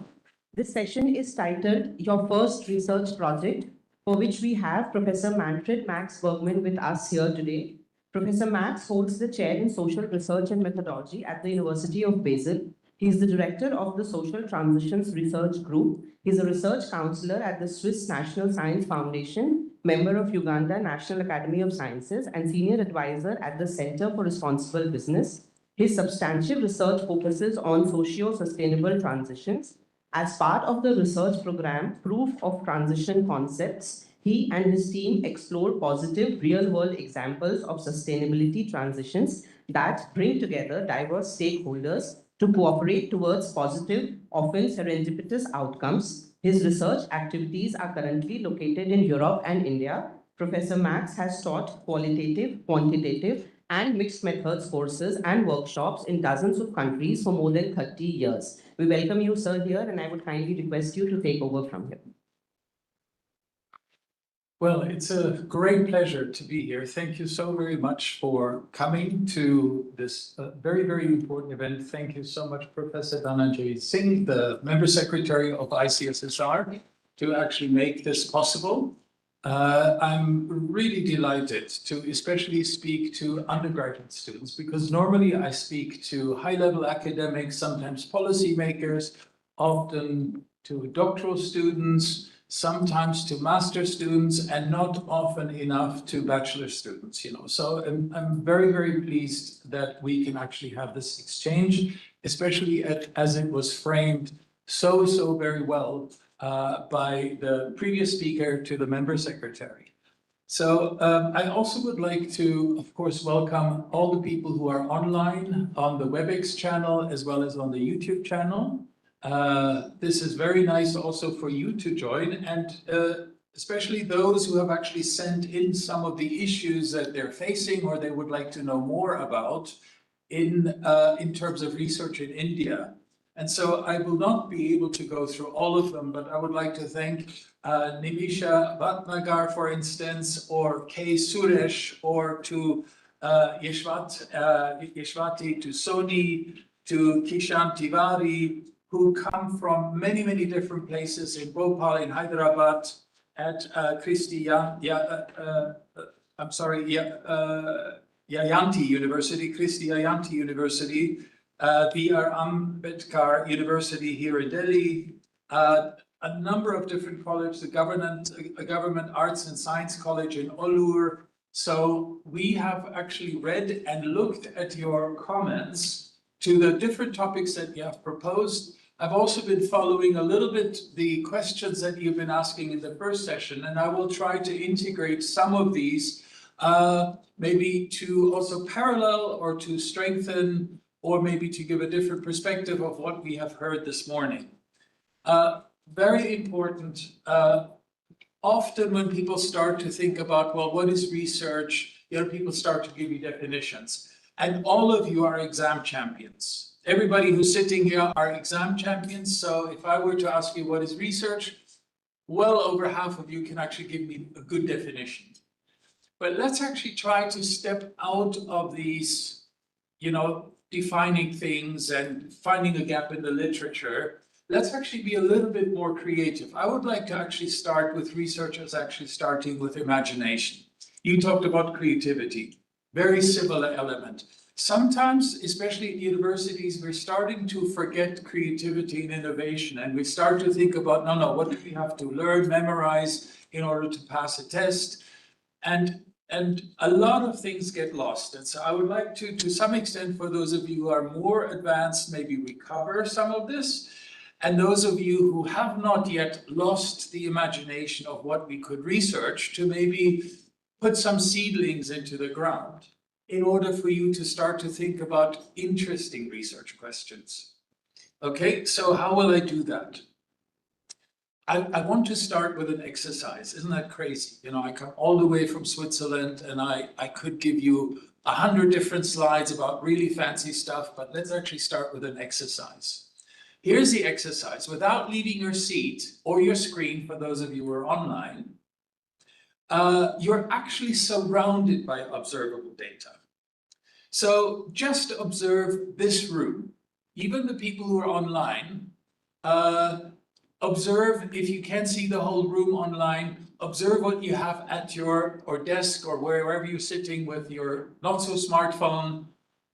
Think about your environment right now. Just observe this room, and what do you notice? So think about what you notice that maybe, so instead of just describing individual objects, think about the social science imagination. Speak to the person next to you just for 30 seconds about things that strike you as maybe interesting about the situation, about the context. I give you a hint, maybe something about power, maybe something about language. What is happening right now here in the room that is interesting from a social science perspective? Please spend about 30 seconds with your neighbor discussing some of the things, and try to be original. Okay, go ahead. Discuss. The people here are too cool to discuss.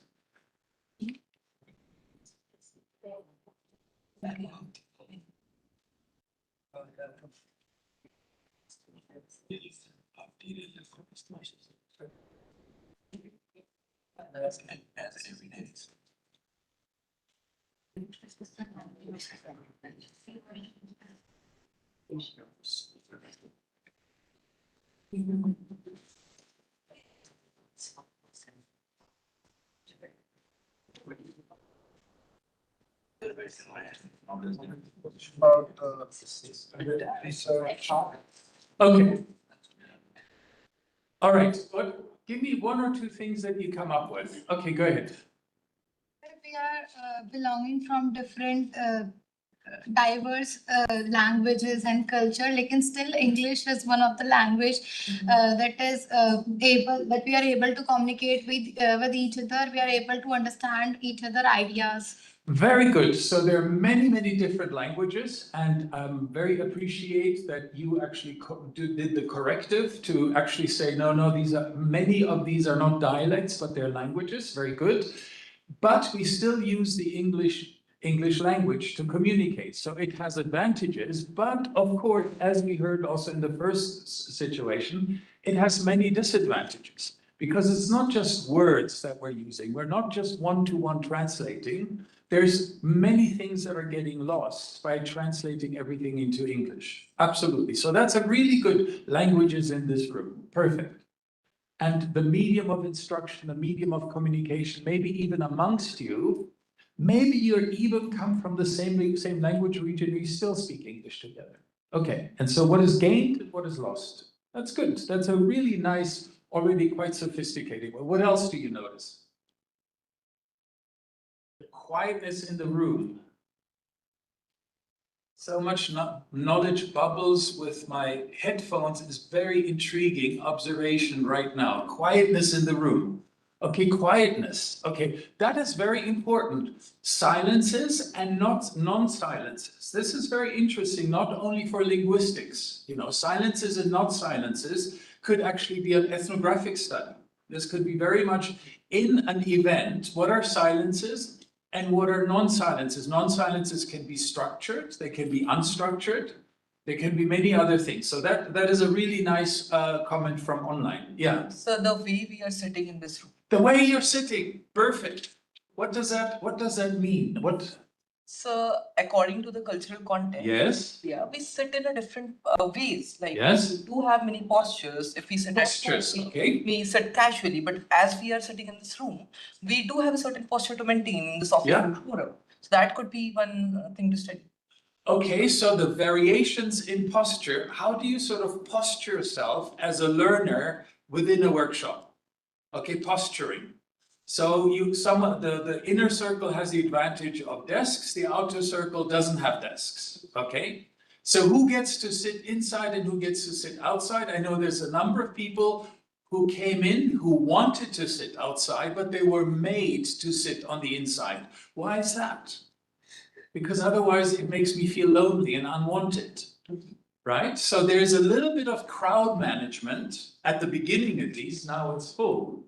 But there's a little bit of crowd management that has meaning, okay? Now, let's stick with sitting. Who's sitting where, okay? So we try to encourage people from on BA level to actually at least everybody in a BA level comes inside, and the more senior people should be more outside. But in the meantime, we have enough BA students, so it's now mixed. That has meaning. You know, why did we want to have people BA students inside and maybe the more senior ones outside? There's also a meaning about where you sit and where the member secretary and I sit, right? There's some power relationship. We have microphones, you don't. Okay, that means something. Okay. What else? Where else is power? You know. Let's actually stick with that, and then I go to this. So where else is power? So in terms of sitting, I show you power. I give you a display of my power. All right.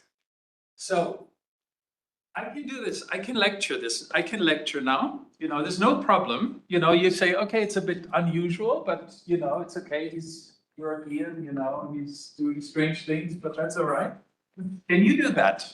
Is it possible for you to do that? No. Well, you could, but there would be different levels of consequences. Are there consequences for me? Or probably not. What about interrupting? You know, we talked about earlier about language and presentations. You can interrupt, but in a very choreographed way.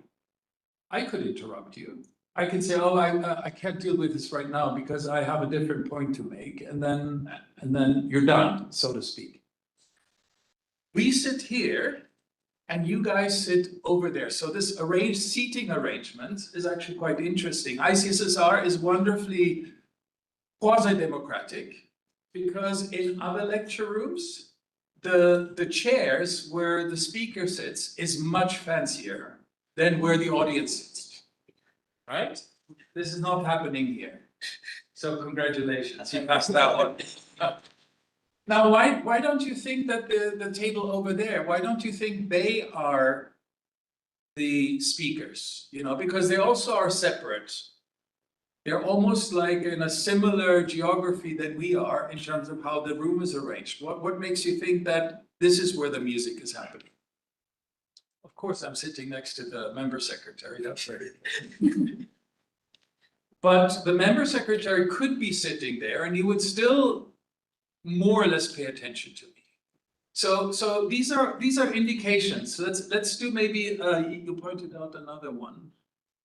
This one.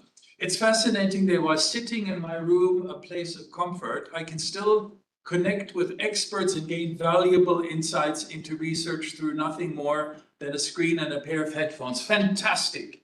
This is an absolute, it almost goes a little bit into part of an answer to your question. The old way of thinking about research is, oh, I'm in India and India has very bad research funding compared to the US and compared to the UK. And we don't have access to journals and so on and so forth. I can give you the whole song. It's very different today.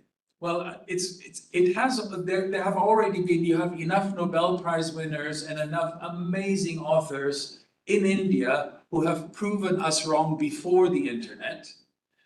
But there are incredible information access that you have and resource access, also resource access that you have that can actually make you research without having to fall into this trap of saying, we don't have this, we don't have that. Because you know, here's the crazy thing. I'm actually working in Switzerland, one of the richest countries in the world. And trust me, if you were to talk to students, they would sing the same song as you would sing. Even though the access to information or resources or funding for open access journals is very different.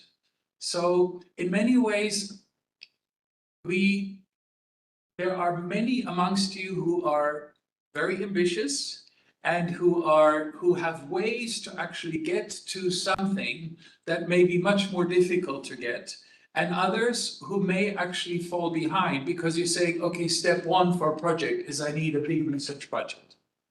Or step one, I need to get into the American Journal of whatever. And this is not really a good way to start researching. I would like to go sort of to the next slide in order to show you that what are the different things that we could actually see in this room? Where and how people sit, that was actually already mentioned. Who sits with who? You know, who sits with who? You know, in terms of, you know, are you friends? Are you from the same region? What about the gender composition? You know, maybe men and women sit together, but maybe they don't talk so much with each other compared to men and men versus, or women with women, for instance. Are the phones out? Congratulations, I don't see your phone on the desk. That is fabulous. I don't have my phone here. Of course there's a phone here because most important person in the room. There's no phone on here. So what about, where is your not so smartphone? You know, that could also be an interesting way of studying. How do smartphones help and hinder studying activities or research activities? You know, because it's not just that smartphones are always bad. It's just, you know, what is the tension between the good and the bad about always having the smartphone? Laptops, you know, I don't see any laptops. There are 100 reasons, including, of course, economic reasons, but there are many other reasons why the table over there and here we have two laptops, and then most of you do not have your laptops.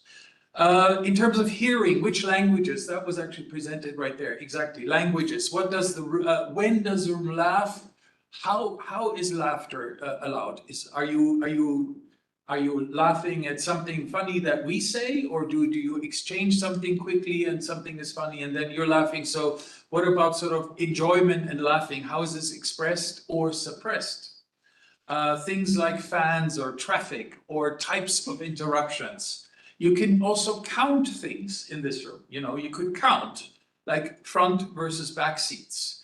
Probably not in this architecture, it's not so good. But online we could count of cameras on versus cameras off. You know, what does that mean for a lecture if you're lecturing to 150 people and there's only 3 cameras on? You know, what does that mean for the lecturer, but also for the people who have their cameras off?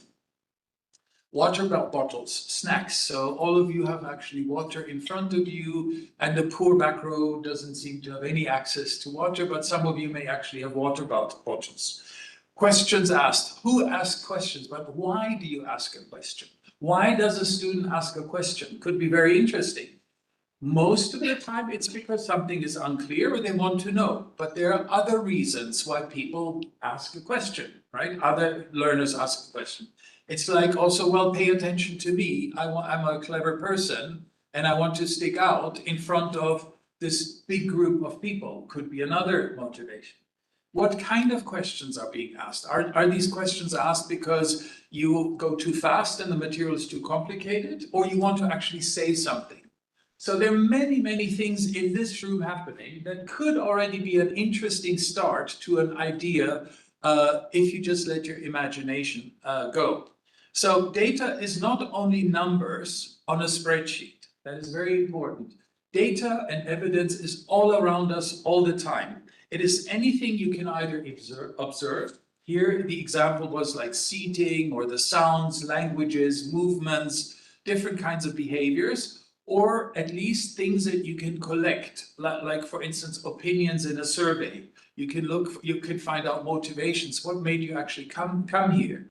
How did you come here? Was it easy? Was it difficult? What did you have to forego? What are you passing by actually being here? Is it worth it for you? Don't answer that right now. Reports, so very important. Very often in the social science, we're interested in behavior. But most of our methods do not really study behavior.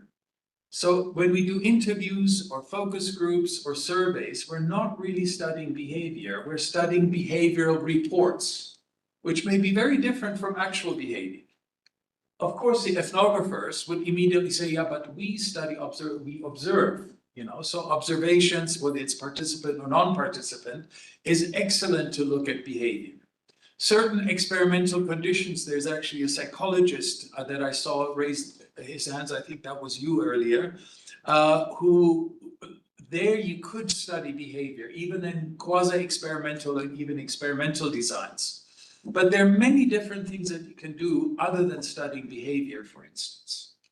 So how can you turn your observation into a research question? That connects to one of the questions that was asked online previously. How can you turn an observation into a question? Well, first of all, notice what is shared, how people interact, what are people working on or not working on, what seems to be working as a society, but you don't necessarily have to look at it in terms of the all India. All India may be too big for a BA project. Actually, most of the time it is. It may be something relatively small. I give you an example of one of my favorite examples that a BA student in Mumbai actually gave us in a similar event. They were saying they want to study how on auto rickshaws, auto rickshaw drivers actually put stickers and different figurines on them, and what is the meaning of them. So the types of what they put on their auto rickshaws and the meaning for them. What do they hope to do? So clearly a lot of it is spiritual, but just saying spiritual is not enough. That's not detailed enough. Spiritual in what way? To get you a lot of money, to get you health for your family. There are many ways of thinking about spiritual, right? Or is it maybe to attract different kinds of customers? You know, maybe you say, okay, I want to present this auto rickshaw and myself as a particular person. So it's part of an identity project. So I thought that was a really cool idea to just study, maybe at an auto rickshaw stand, all the different things that people put on their auto rickshaw that are sort of non-mechanical, to actually understand how people actually prettify, but also create symbolic meaning around that. That's a really interesting thing that if I am an editor of a journal, and something like that would actually interest me very much. I would be very much depending on the quality of the research and the quality of the writing. I'd be very much interested in publishing. So don't necessarily think that fixing the economy of Bihar, for instance, is the thing that you have to go for as a BA student in your research. You know, sometimes small, and very often actually small, is beautiful. So pick one thing. Most beginning researchers are incredibly ambitious. They want to know everything about everything. They don't want to just look at stickers on rickshaws and figurines in the rickshaw in a particular Delhi auto rickshaw stand. They say, no, no, no, I actually want to also look at stickers at houses and at other things, and I want to look at stickers that people put on their laptops, and I want to not just look at stickers, but look at other things like how people decorate their houses and their doors and their windows. And you're right in the terms that you're expanding the scope of your research, but what is the problem with that?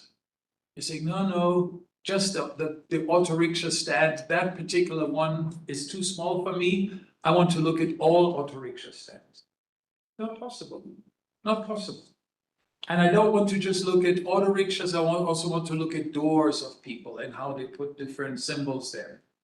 And then it becomes, you're diluting the focus. And this is the interesting thing that is very difficult for me to explain, even to my doctoral students. The idea of small is beautiful. The more you want to study, the closer you get to reality, and the more impossible it becomes to actually study empirically.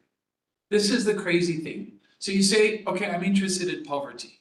Okay, there are 100 different poverties, and one of my favorite theorists and Nobel Prize winner, Amartya Sen, has written incredibly interesting about the complexity of poverty.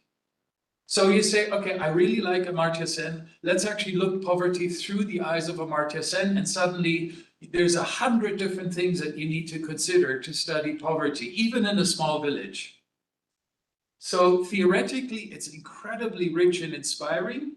Empirically, you've already lost. It's already too big and not doable anymore. So the idea is to find a focus that is innovative, that people, and not just any people, but the gatekeepers, and everybody has gatekeepers. Supervisors are gatekeepers, editors are gatekeepers, reviewers are gatekeepers.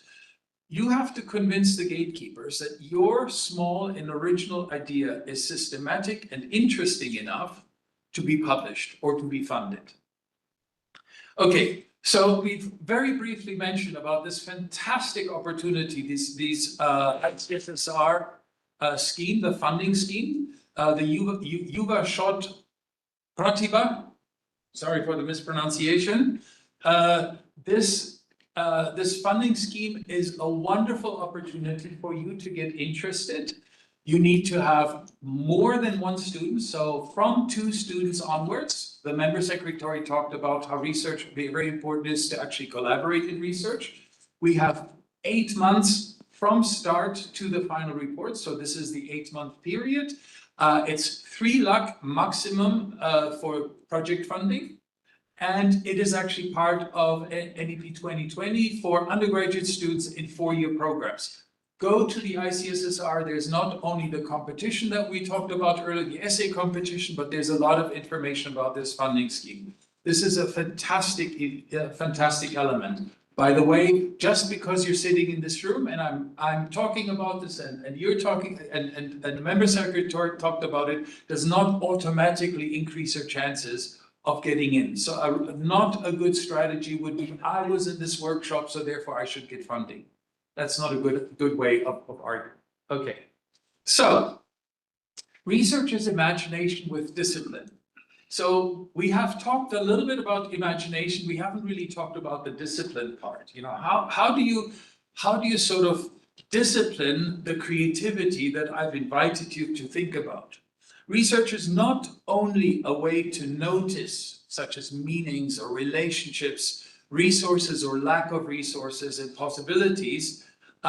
Research certainly can also be a source of enjoyment and fulfillment. So not only a way for a career or for success, it can also be incredibly satisfying. And this is where the imagination part comes in. So imagination, the idea is, what could this mean? And you define the thisness, whether it's stickers on an auto rickshaw or whether it's power relations in a high school classroom. You know, so in a high school classroom and the power relations, how they come through authority and how this authority is expressed and how this can sometimes help and sometimes hinder learning. So these are, but pick one element that is the this. And imagination is, what could this mean? And pick something that is interesting. Then the disciplinary part, how can we study this carefully and systematically? This is where now all this academic stuff with the wording, the labeling, the method stuff comes in. But I would not start with the method stuff, with the complicated research methods, how to collect data, how to analyze. I would first find something that is really interesting. And some of you already, both online and offline, have come up with some really interesting things. And then finally, the idea of feasibility. And this is where most beginning researchers actually fall down. They may be, on the one hand, be imaginative, although sometimes they are being seduced into rather conventional ways of thinking about research. What do I mean with conventional ways? They will think about, for instance, to find out about the poverty of people without any education in a particular district. Now, this is not boring from a social perspective, from a policy perspective. This is the bread and butter. But do you need to study that people who actually graduate with a degree on average do better than people who don't have a degree? Do we need to study that? We've done this for probably 100 years now. So what about that which you want to study is actually the interesting element that goes actually beyond what we already know? So beginning researchers sometimes fail in terms of imagination because they often want to replicate what we already know. But they certainly also sometimes fail because of feasibility. Their project is too big. Now, 3 lakh is actually not bad. 8 months is not bad at all, especially if you're working in a group. But still, it is considerably limited if you want to fix the Indian economy. That's not going to happen with that research. So the feasibility is, can we study this particular issue, first of all, ethically, and within the 8 months that we have and the budget that we have? So there are 3 shifts that I propose that you just think about. Typical beginning researchers, and I saw that in some of the things that people have actually sent in as part of the preparation for this workshop, typically we ask, what is wrong? What is wrong? What is wrong in Assam? What is wrong in Delhi, in Old Delhi? What is wrong with gender in a particular district? What is wrong with homeless people? What is wrong with informal settlements? So this wrongness drives us because it's very much, it's in all media, social media, and so on. I would like to invite you to think about research to go a little bit further than that. The journals are full of what is wrong, and what are we going to do with that? Especially if you then look at something about what is wrong over and over and over again, something that we already know, caste issues or tribal issues, and then yet again, you're going to study how maybe tribal communities are losing their forests, their livelihood, and then that is becoming a problem, but they do not have the platform to compete against developers. See, I've never done this study. I already know what the outcome is. And that is exactly what you should try to avoid. So what is the interesting thing? So instead of asking what is wrong, you could ask, why is it wrong? Why is it wrong in that way? Or maybe even more interesting, why is something happening the way it is happening? And that becomes already a little bit more systematic and more interesting scientifically than just saying what is wrong with this or that. Now, another level of complication that makes things even more interesting is how can we improve or fix something? So instead of at the end of a project saying, oh, government needs to fund this more, or businesses need to be more responsible toward communities. That is very generic. And of course, we all agree on a newspaper reader level, but it's not really going to do much. So can your research contribute to real solutions? Like how can we improve or fix this community within this forest, given that they're competing interests? And that makes it more difficult rather than just describing problems, but it makes it much more useful. And then for those of you who are a little bit adventurous, this is not the highest level. This is kind of a side level, is to say, you could also study what is already working. So you could, for instance, look at people from tribal communities very far away who are doing really well at the University of Delhi or JNU.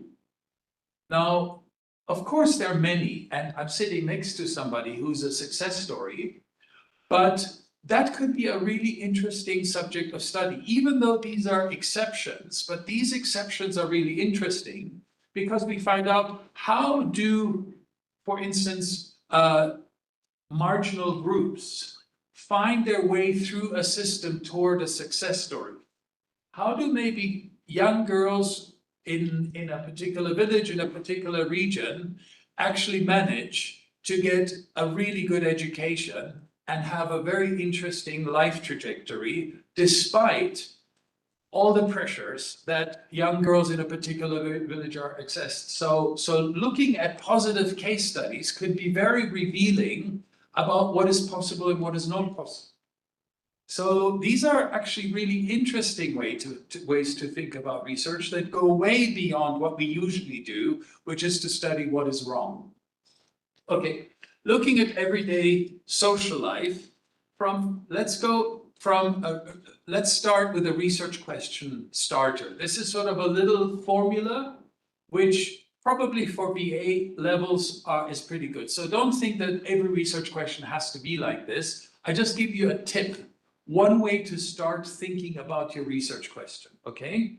Well, believe it or not, sometimes I even have to tell to my master's and to my PhD students in Switzerland that one of a hot tip about a research question is that it ends with a question mark.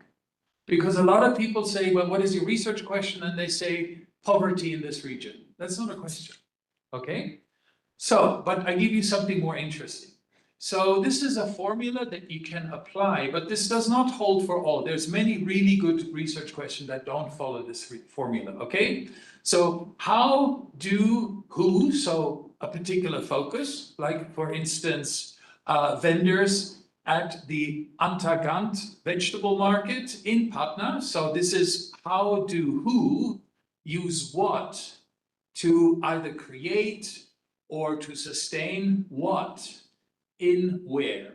Don't worry, I'm going to actually share my PowerPoint with you, so you don't have to like make pictures or something like that. So if we apply this formula, how do who use what to create or sustain what in where, if we fill these blanks, I give you just a more or less a random example. How do vendors at the Antagant vegetable market, basically the morning Mandi, in Patna, build trust among customers?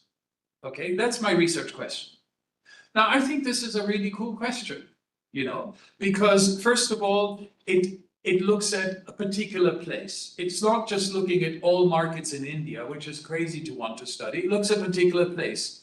Part of your application would have to be, why is this place relevant, even though it's one of millions, okay?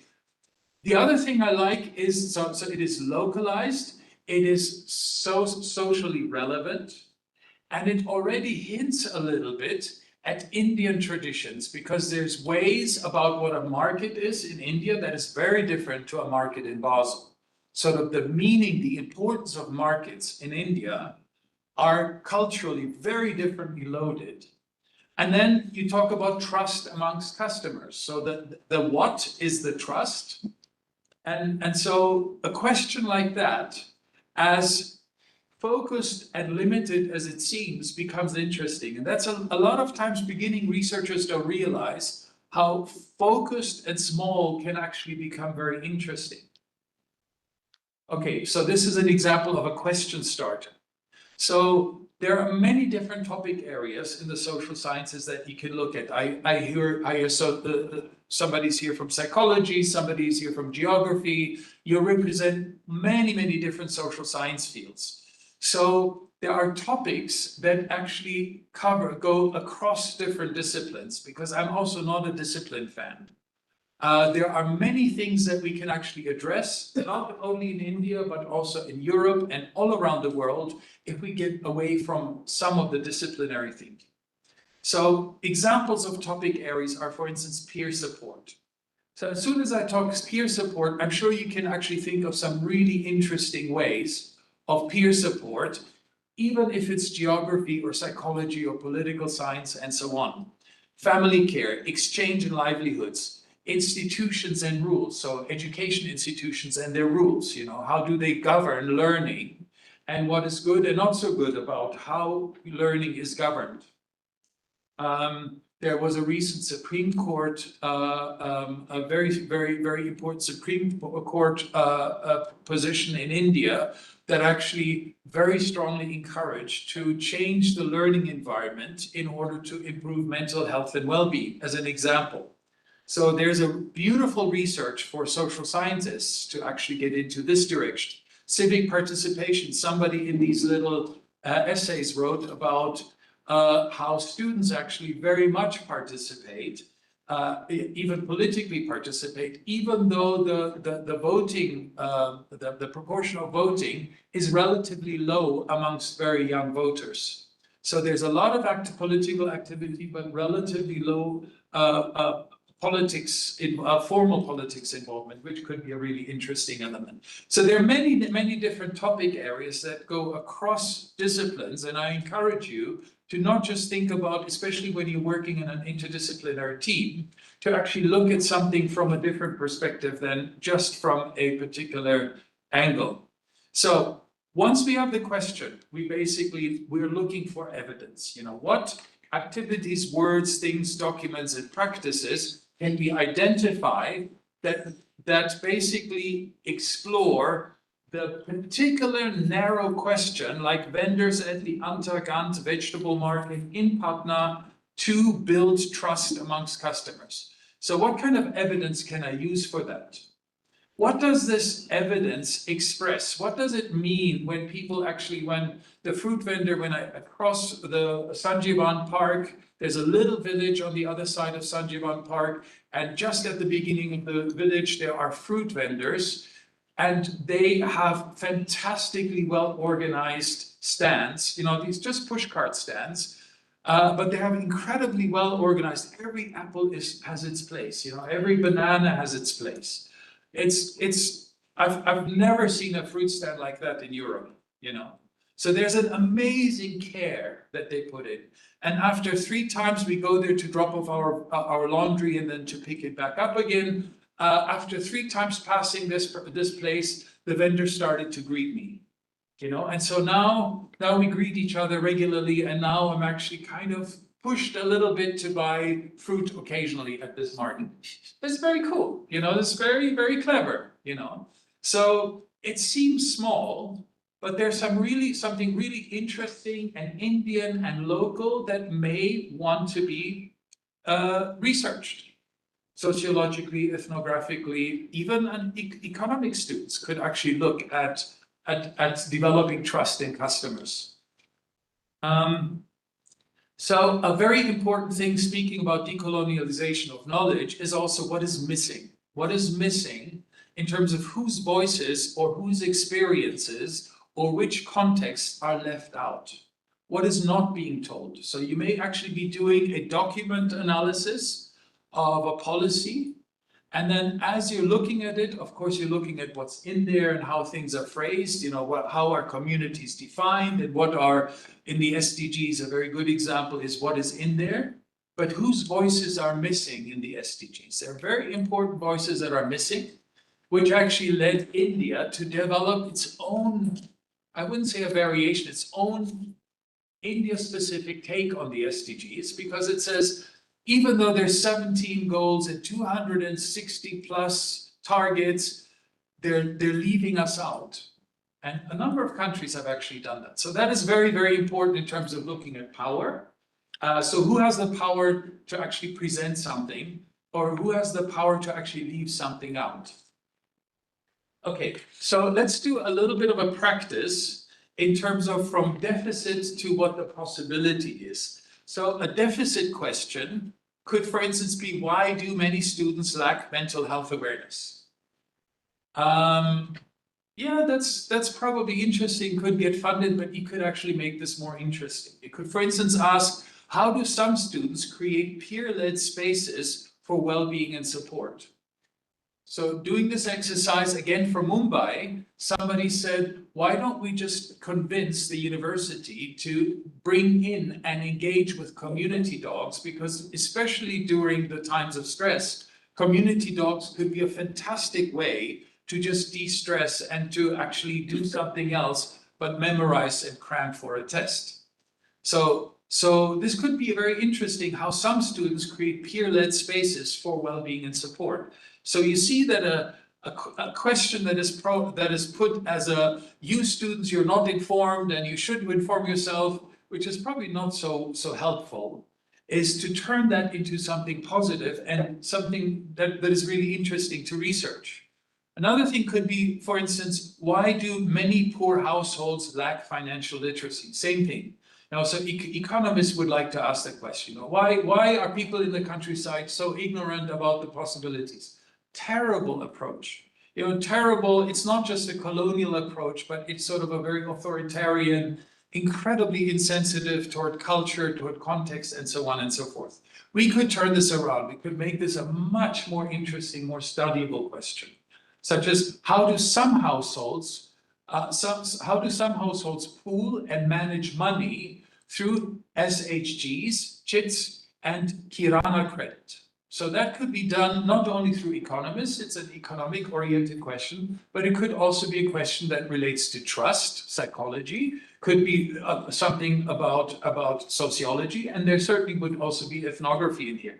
There's others which, for time reasons, I want to skip, but you get the idea. So instead of just saying, why don't they do this, or why don't they know that, and why do they always do the same mistake, you can turn this into a much more empathetic and in a context that is more appropriate for modern India. What makes a topic researchable? What makes it researchable? Many research topics have a group, a setting, a phenomenon, and a question that can be studied ethically given the resources. So when Zinette, who's helping online, or I start a research project, you know what? We never start with a gap in the literature. We never do that. There's too many gaps in the literature. That's not so interesting. We actually don't even start with a research question, because how do I know what the right research question is? Interestingly, the things that we start with, how much money do we have for this project? We actually do research without money. The project that we're doing in Bengaluru about revitalizing lakes has no budget. We just have interested natural scientists who are working in the field, and we've just developed an idea together, and we wrote and recently published an article on that. But there was no budget. Of course, we need to eat, we need shelter, we need clothes and so on, so that costs money. But otherwise than that, going back to your question, there was no money. We didn't have money to collect data, we didn't travel, we didn't do anything. We worked with people who are at the site and know the site by heart. And we actually met regularly online. Of course, that costs a little bit of money. But we got into a really good journal for no money. just by pushing, using the resources. So how much money? That's my question. How much time do we have? Is this a 1-year project? Is this a 5-year project? Is this a 1-month quick review of something? You guys may have eight months. That's very important to actually think about before you think about where can we go with this research. And then what are your skills? It doesn't really make sense to ask for a large-scale survey if you don't know statistics, right? If you're really good at statistics, you may actually choose, I'm going to do something that actually requires quantitative data analysis. So do think of these resources as basically a frame within which the creativity is actually taking place. So, to give you an example, somebody wants to study informal work in India. That's far too broad. Can't study this. You know, it doesn't have a group. It doesn't have a setting. It has a phenomenon, but it's just too broad. It doesn't make sense. A much better way would be to say gig work among college students in India, but it's still too broad. So the thing that I like better than the first is that it's gig work. So it focuses informal work into gig work, which is already a much narrower way to think about this, as well as college students. I like college students, you know, because most people actually look maybe at universities or others, and it's very important not to neglect that. But India is still too big. Or we can make it even, we can refine it even more by actually looking at a group, a setting, a phenomenon. And so we can, for instance, study how do first generation students at the University of Allahabad balance part-time gig work and study during term. So now the object of study is the balance between gig work and studying in a place amongst a particular group of people. And now it becomes studyable, but it also becomes interesting from an assessment, from an evaluation perspective. So I keep saying the same thing in different ways. Don't be too shy to pick something narrow, which becomes interesting as well as doable. Okay. For time reasons, I probably should also skip this one. I want to say a little bit about sampling, because even most people here probably are more qualitatively oriented, and that tends to be very much neglected. So just very briefly. When we decide to study something, when we talk about sampling, what we want to know, who will participate in my study? Who will participate? It can also be things. You can also study stickers on an auto rickshaw. So it's not people, it's actually objects, you know? But you're still likely to actually speak to the auto rickshaw driver, but it's no longer the auto rickshaw driver who's the unit. The unit now becomes the things attached to that auto rickshaw at that stand, okay? So who will participate? Where will you find them? And this is where I said maybe one particular auto rickshaw stand in Delhi, because then that also defines the place. How many are realistic? So how many interviews should you take? You know, how long should you observe a market, for instance? So you need to quantify the data collection period. Why this group and why this place? And this is where storytelling comes in. We're really bad at universities to teach storytelling. We try to teach facts, but we don't teach storytelling. You can give me, if I can pick first-year undergraduates from rural areas studying at Allahabad, and to my colleagues in New York City, I can explain to them why this is a really interesting and relevant group, even though they've never stepped foot to India, just by telling you why is this group relevant. And so that is a very important element that you need to do, is not only to have a very well-defined research question, but to also explain why is this research question relevant? Why are these people relevant? Why is the topic relevant? Why is the place relevant? That is very important to do. And then how will we invite them? How will you actually approach auto rickshaw drivers? How will you approach students or student organization that has introduced community dogs onto campus? So will you just ask anyone coming across, or are you going to identify them based on maybe a university website and so on and so forth? So this is part of sampling that even in qualitative research, you should worry about because that actually contributes to the quality of your study. What is the feasibility? So generally for a qualitative research, especially maybe for a BA and an MA level, on average, about 10 to 15 interviews are fine. You know, and so don't be tempted if you're interested in Assam and, for instance, a tea plantation. Don't be tempted to go to different tea plantations because obviously not all plantations are alike. It's a much cleverer idea to pick one and then maybe interview 10 plantation workers at that one, but explain to the reader why that plantation is relevant, even though there are many others that could have actually given you different information. It's not a good idea to do some tea plantation in Darjeeling and some in Assam and maybe some in the south of India. That spends a lot of money, but it actually thins your database.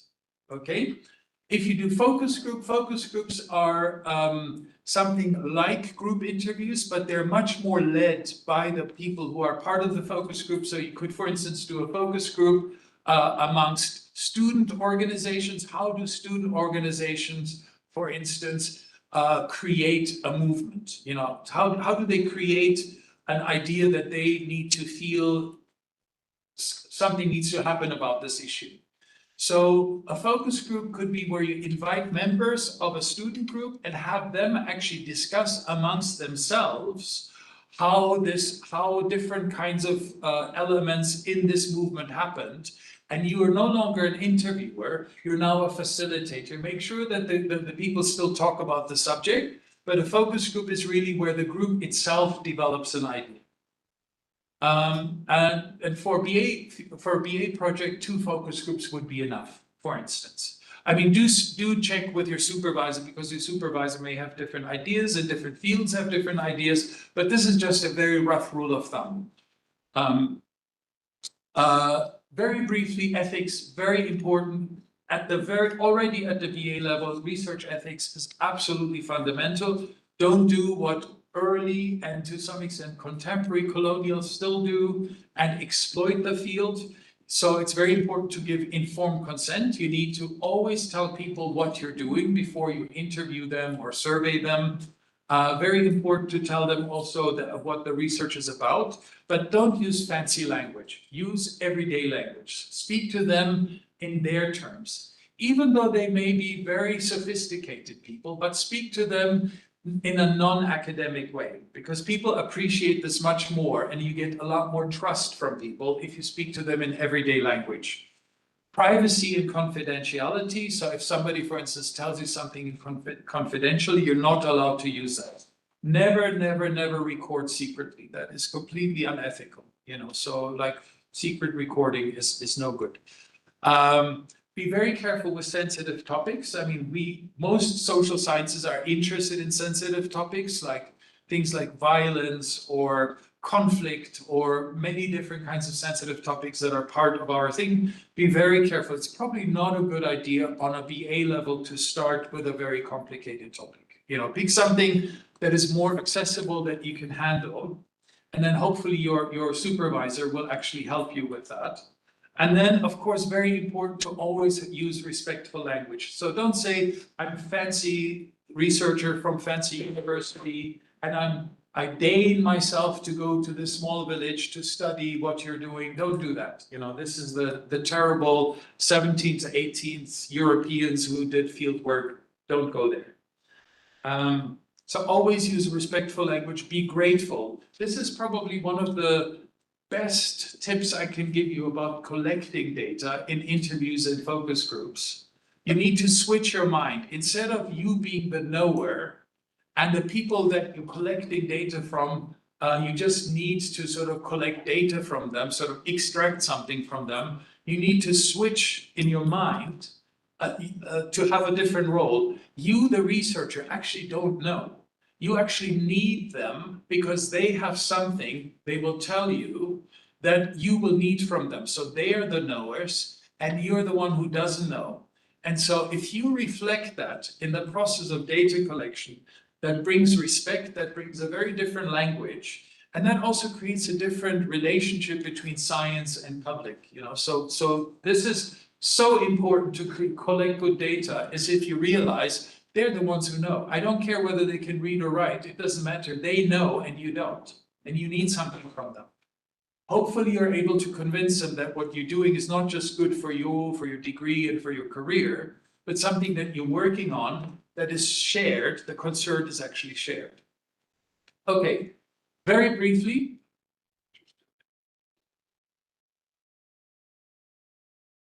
Okay. Yeah, I will finish and then we can ask questions. Yeah. I think Zinit also is answering. Okay, so a very quick methods testing menu. So it's a little bit like a buffet. So most of you are probably familiar with interviews, so I will not speak about them very much. I briefly introduce to you focus groups. Focus groups are really interesting because you're no longer controlling, you as a researcher controlling what is being said. It's actually people exchange amongst each other, and you're actually studying the agreements and the disagreements that happen while people actually discuss a topic. Very interesting.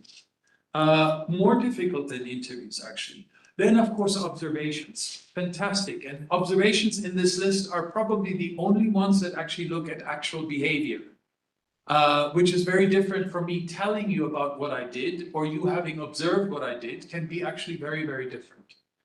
So you observe settings, you look at interactions, you look at everyday practices. So India has an incredibly rich history and tradition of observation of ethnography, and the people after me, the presentations after me, will actually go into detail, so I won't go too much into that. Reflective diaries are very interesting. So, you know, you can, for instance, talk about daily rhythms. You can diarize emotions and routines. So maybe even when people, for instance,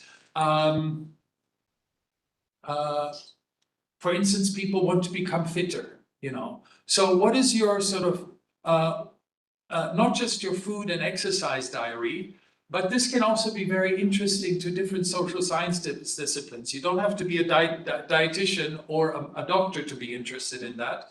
You're basically saying, okay, you're studying somebody's regular records, their daily records about a particular behavior, and that is not only interesting data in its own way, but you can also interview people. So you say, okay, well, so why didn't you, so you said that this is bad for you, but then on Tuesday, Wednesday, and Thursday, you did this anyway. So why did that? And you don't do it judgmentally, you do it in order to understand what they're doing. So the empathy is more important than actually conveying to them what is good behavior. That doesn't work. It has never worked, you know, and public health still struggles with the idea of going into villages or telling smokers to stop smoking or telling students that you're not supposed to do this or that. It never works, you know. So you can actually do a really interesting social science study about why a public health initiative doesn't work. So here it is that people are told to do this or not to do this, and they're still doing this. Why? This is a social science question. This is not a public health question, okay? There's a lot of interesting things you can do in this area. Photo elicitation, you know, you can, for instance, if you talk about families, so we know that India is going so fast in its technology development, in its migration patterns, anything from workers coming from the northeast to Delhi to go to all big cities and build cities themselves on the one hand, to the tremendous Viksit Bharat 2047 ambition is creating so much change that a really interesting way maybe to capture what is being left behind is to ask people who have photos, because a lot of times you don't have photos, but ask people who have photos to bring their childhood memories, you know, the photos that they remember, and look at the photos in terms of what is still here and what has been lost. And so these photos are really good because it may be really difficult for me to interview you about your childhood and where you come from and what you have lost and what you have found anew. But if I draw your attention to something that is very dear to you on the photo, you may actually give me a lot more detail that you would never give in an interview because you don't know, okay, which way should I go? So photo elicitation is a really, really interesting way. You may have heard ethnographers do that. They give sort of instant cameras to children and they ask the children to show us fun places and dangerous places. And then the children, well, I'm not sure how ethical it is to actually send children to dangerous places to make photos, but these are studies that are being published. And it's not just colonialism. It may be a colonial idea, but it's not only colonists who do that. So, so photos could be actually really good. So make photos of the places. I could give you this as an exercise. The next week, here's an instant camera. Make a photo every time you are in a place that you really like. Okay? And then if you have enough trust and if you think this research is interesting, maybe you do some of that.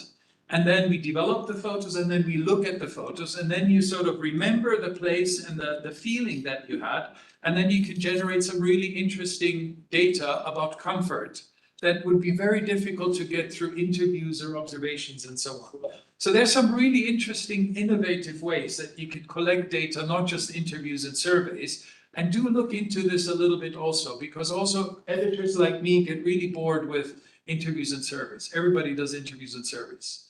Okay, so think a little bit about an interesting way, like stickers on bumper stickers. Yeah.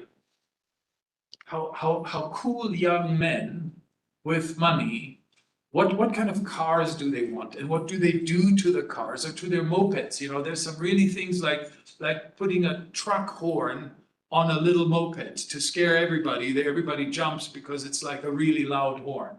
There are different ways that you can actually decorate your two-wheeler.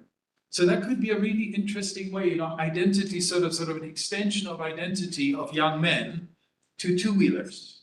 Is a really cool study of masculinity in Delhi, for instance. Okay. We're gonna a few more things I want to practice this as my second exercise. Low budget research in your own backyard. The best fieldwork is often free and right outside of your door. And I've published a number of really good articles with no money. Consider studying what already works and what people value and what sustains them. So let us think about a chai stall. So the chai stall that we were on the other side of Sanjeevan in our morning, you know. What role does a specific chai stall play for a neighborhood? That could be my initial question. Okay? So think about just in your mental image, think about two things. First of all, what role could it play? And how would you observe that? What role could a chai stall, just think of your favorite ones. I hope that many of you have one, if not adopt one. So think of a chai stall.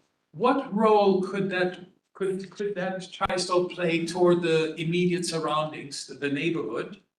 And how would you study that? Okay, let's do it for one more minute again with your neighbor. Okay, just a chai stall. One, not all chai stalls in India. I'm just talking about one chai stall. Okay?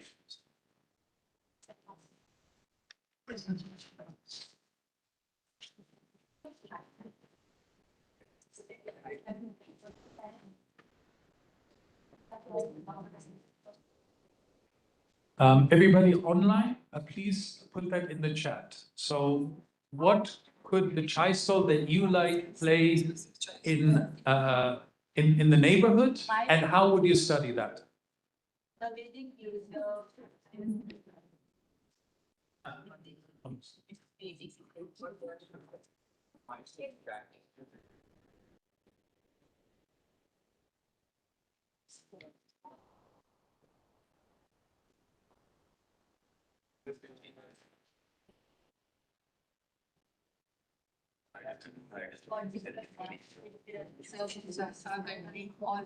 Incident हुआ है तो बताएंगे तो crime scene हुआ है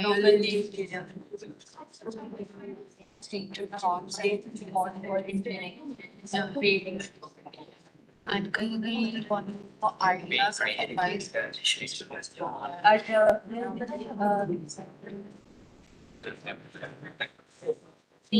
Okay, we're running out of time, so if I maybe pick on people who haven't really spoken yet, so maybe somebody on the other side of, sort of on the outside. The person who just looked away. I like to pick people on who look away. The one without glasses in the back, next to you, other side. Yeah. So I observe the people around social meeting places that I observe that people are sitting together and observe and talking to each other. Okay, so there's certainly a social element. So maybe people like feel like having, maybe they're thirsty, which I'm not so sure if people drink chai when they're thirsty, but so you're right, there's like a social community element. Yes. And you would observe it how?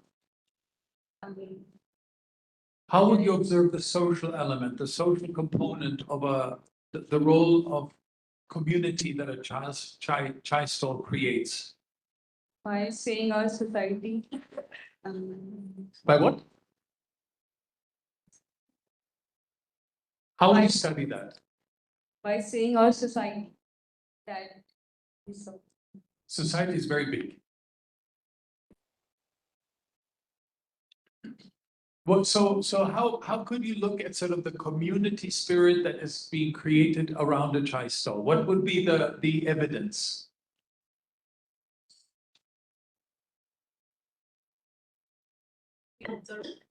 You would observe, you could observe, you could actually say, I'm going there, maybe probably not only during evening hours, but you have to probably, even if it's a qualitative study, maybe do some weekend, maybe do some weekdays, and different hours of the day to see maybe there are different types of communities. You know, maybe in the evening, there are people who just want a quick chat and a quick chai. During the days, maybe older people, or who knows what's happening at that chai stall.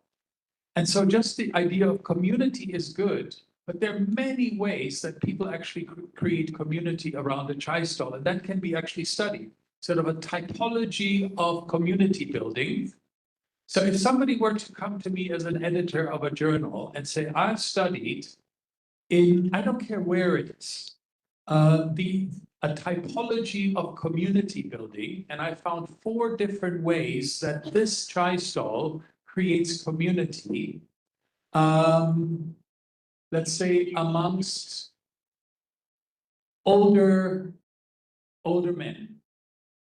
I'd immediately be interested as an editor. I thought, oh, I've never thought about this. 4 Indian types of community around a chai stall.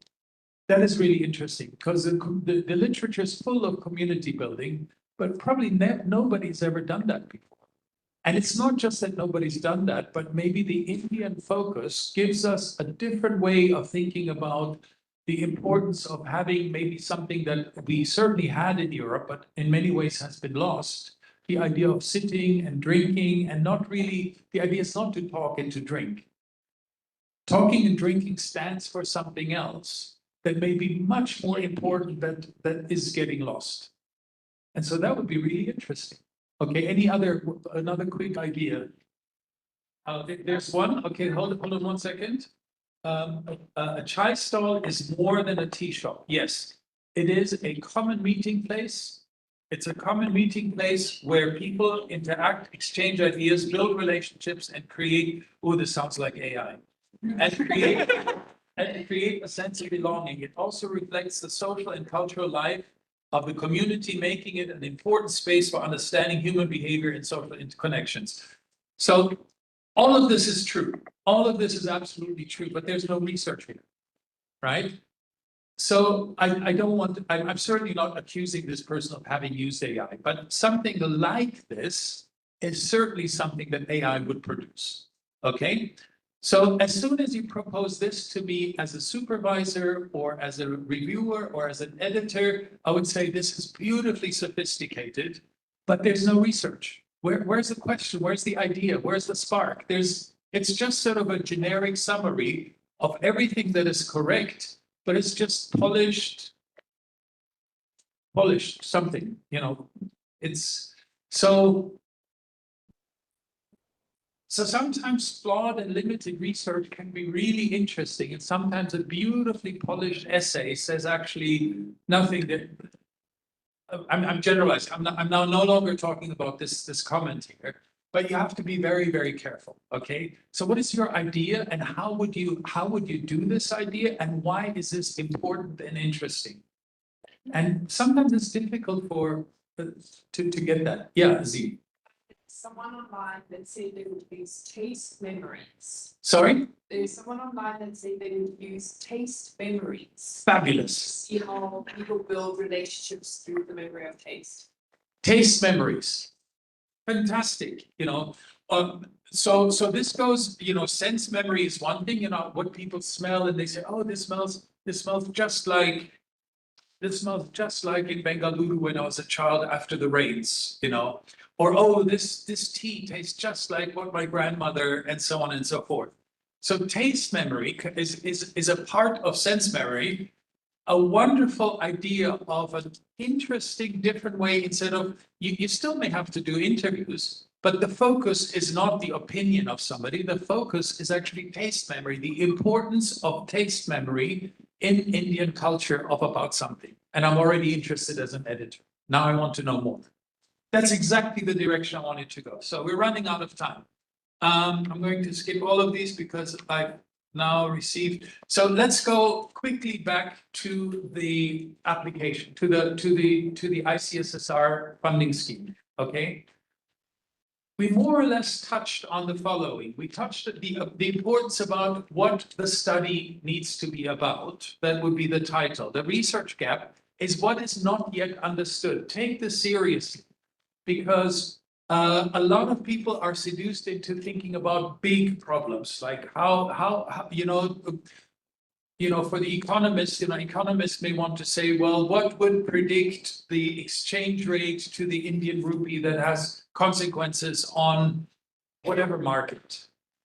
You're not going to do that in a BA. It sounds very important and big, but it's just waffle, to be honest.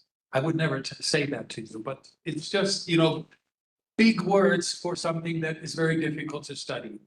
You also need to think about method and sample. So how will you collect the data? We gave you some examples of it, and do think about, like the taste memory would be really interesting. Maybe how would you study that? Maybe interviews, of course, is one thing, maybe focus groups, but how about actually giving different kinds of tastes and having people actually taste different kinds of recipes across different regions and having them actually express what kind of taste that has? That's a really innovative study. You still have to then explain why is this innovative and important. Expected outcomes. So what will this study produce? Be a little bit humble. You're not going to fix the economy, or you're not going to fix the gender issues or caste issues in India. So what kind of debate does your study contribute to? This is a really careful phrasing that academics really like, or evaluators, This study will contribute to the understanding of, or to the debate of, and then you say what the study hopes to achieve. Why does it matter? The significance. Why is it important? What are the research questions and what are the research objectives? Again, I'm going to share my PowerPoint. So in that sense, you will have sort of this as a backup. But again, this is not a guarantee. Even if you do everything right, don't come complaining to me that you didn't get funded. This is not gonna. Very important, the youth or decolonization relevance. So what is because the scheme is about youth and decolonization. So do think about, well, how does your study actually make it particularly Indian? Or maybe as a critique to the mainstream literature. What is different than maybe Smith and Johnson in 20 years ago at the University of Harvard did? It's actually quite easy to outmaneuver Harvard and Yale people and Oxford and Cambridge people. because you're in such an incredibly rich environment that they certainly don't know about. And then finally, of course, think about budget. This is very important to budget planning. So you need to think about your student stipend, field work. Are you going to have field work? Keep it limited, because reviewers are not going to be impressed if you want to spend a couple of weeks in Goa on the beach. And think also about what kind of materials do you need? You know, do you need some kind of maybe instant cameras or something like that? You need to budget that in. In terms of milestones, I gave you just a very, very rough idea of milestones. You know, the first 2 months could be used to refine your questions, to get to know the literature, to look at the tools. What I mean with tools is develop the survey or develop an interview guide. Develop the sites at which you want to actually observe maybe markets, for instance. Month 3 and 4 could be data collection, month 5 and 6 could be data analysis, and month 7 and 8 could be writing the report and outputs. Outputs does not have to be a peer-reviewed journal articles. We would not really expect that from a BA, but it could actually be a one-page document where you summarize it for the public that you maybe then post on social media. It could be something that you actually engage with. If you, for instance, do a study in a small village, to go to the village, and an output could be to tell them what your study found and to engage with them, not just tell them what they should do, but listen to was that a good idea or not a good idea of what you found. That could be an interesting output. So community engagement. Okay, so basically, what you should do now, for those of you who are interested, is think of a draft title. You should have a preliminary research question, develop a preliminary research question, think about the objectives that you have in terms of this project. You should pick one data collection method. How would you collect? Don't mix them. That gets too complicated. You know, for now, stick with one method that you do well. Is much better than if you do document analysis, interviews, and focus groups. You don't have time, you don't have money, you do everything superficially. Just pick one and explain why this one is suitable.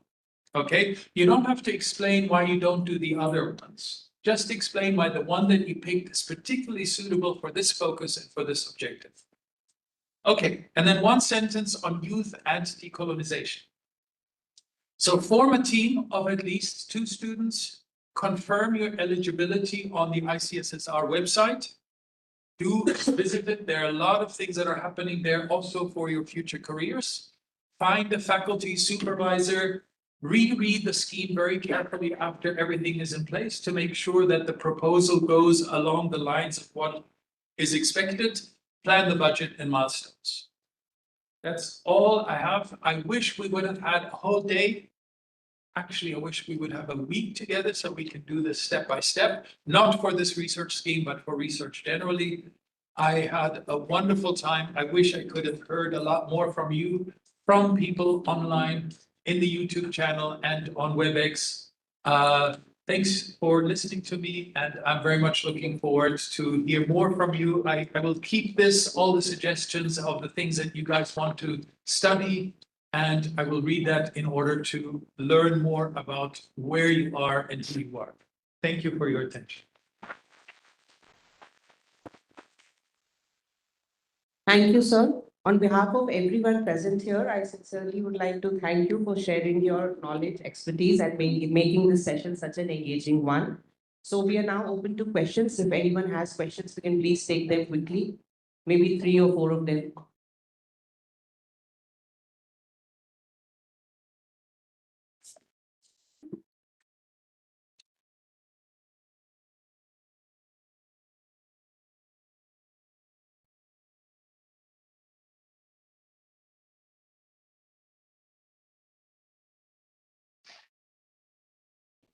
Thank you so much, sir. We have a few questions online. One is by Shashwat Gaur, which is, what is one common mistake undergraduate students make in their first research? Then we have a question by Neeti, which is, how to manage language barriers in research? And the last one is, how can we refine a research question so that it becomes more effective? Thank you, sir. Two more from the room. Okay, a few questions from the rooms, and then I answer them all together. Anyone here who wants to ask a question?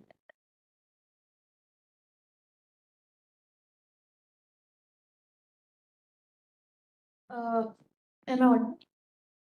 Yeah. So, I'm a psychology student, and in my very, very brief experience with research, uh, the the most difficult part of it was not like formulating a review of literature. The most difficult part of it, especially with focus group discussions, was actually the logistical aspect of it, like getting people. What aspect? The logistical aspect, like getting people actually there, especially when we were discussing the fact that, of course, with the funding. So when as a researcher, you kind of have no incentive to offer participants. And there's again that logistical thing of how do you get people there at the same time, at the same place. So how do you manage that? And how do you sort of do it in a way that is both ethical and preserves the dignity of the data basically that you're collecting? Anyone else for a question, please?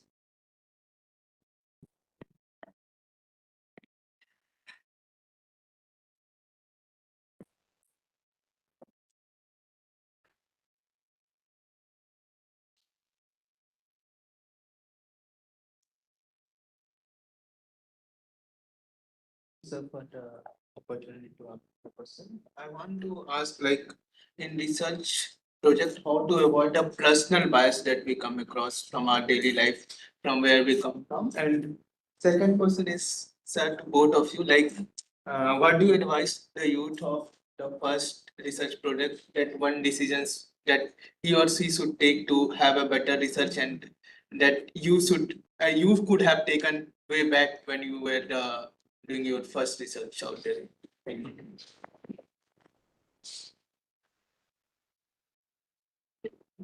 Okay, all right. All right. Okay, well, right here we have a whole week. Okay, common mistake. I just named a very few. I mean, I think the most important one is that people want to do too much. They may not have the skill, they don't have the time, they don't have the money, but they want to do too much. And so from the beginning, you're already compromised. And so the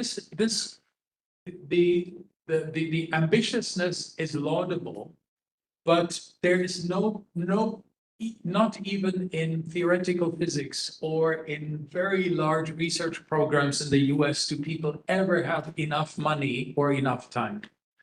So the trick is to say, I'm going to now do something small that contributes to my larger interests, but I can't do my interests in one project. That's not possible. So I rather do, a really good thing that I'd like to communicate is the idea of under promise and over deliver. So instead of making this big promise and in the end, it's unconvincing, you don't really have the data, you didn't have time to analyze it properly, the report is shoddy, you instantly get a pretty bad reputation as a researcher. Not on a BA level, don't worry, but this is sort of a long-term way of thinking. It's probably better to say, yes, there's this big ambition. And within this big ambition, I'm just going to do this tiny little grain of rice. And this tiny little grain of rice relates to this big ambition in this and this and this way. But in this article, in this chapter, in this book, I'm only going to talk about this grain of rice and nothing else. So this is one of the things, a big limitation. I would say do something that is close to your heart.